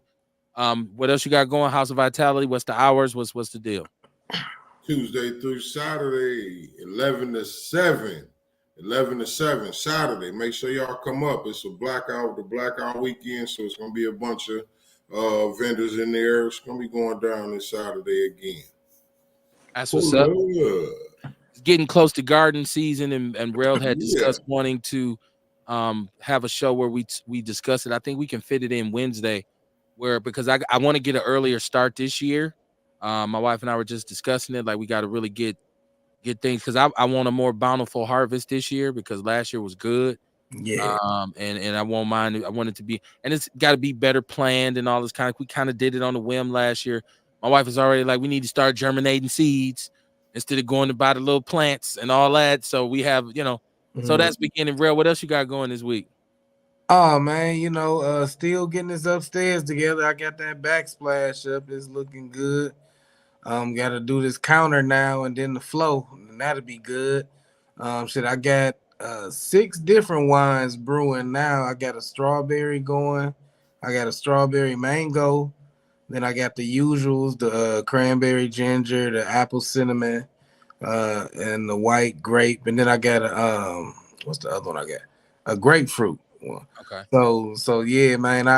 With the outage from the snow and this van, it kind of set me a month back, but I'm getting back in the swing of things, getting things going. And also what I just added, man, because people been inboxing me about gardening, so I've been like doing little garden consultations and stuff. I'm probably gonna add that service. And then also natal chart readings. I didn't realize a lot of people don't understand their natal chart, so I did a natal chart analysis for somebody, and then she sent me the natal charts, I guess her man or somebody, so I could just analyze that one and kind of give her some feedback. So, hey, if you need a natal chart reading, email me. You could catch me on TikTok, Higher Frequency, and catch my book, 12 Steps to Becoming Your Own Dope, available on Amazon. There we go. Apparel is popping. You want to get some apparel, holler at me. Inbox me. Let's talk about it. You want a sponsorship? Get at me. When I start talking about us networking and working together just to kind of form our own thing, I'm not just bullshitting. I'm not just saying it. I really believe in that. and I want anybody who listen to the show to understand that, you know, the opinions expressed on Outlaw Radio are solely those of the motherfucker that said it. Know who to be mad at. Everybody has their right to their opinion, right? We don't try to tell anybody what to think. We just try to tell people to think, man. With that said, I want you all to keep your head on the swivel and be safe as possible when you're out here in the community. But I also want you to be aware. You know, intention is everything. The intention to do better is everything. The intention to empower yourself is everything. The intent, meaning I am trying to make this happen. I ain't just talking about it. I ain't just speaking it. I'm trying to do this shit. I'm intentionally being purposefully specific about empowering myself and fulfilling my full and true potential, right? That is what you have to be engaged in. Because if not, you become the type of person whose criticism of the community outweighs your contribution to it, and then that ultimately makes you a coon. So I will see y'all Wednesday, man. Peace and love. Peace.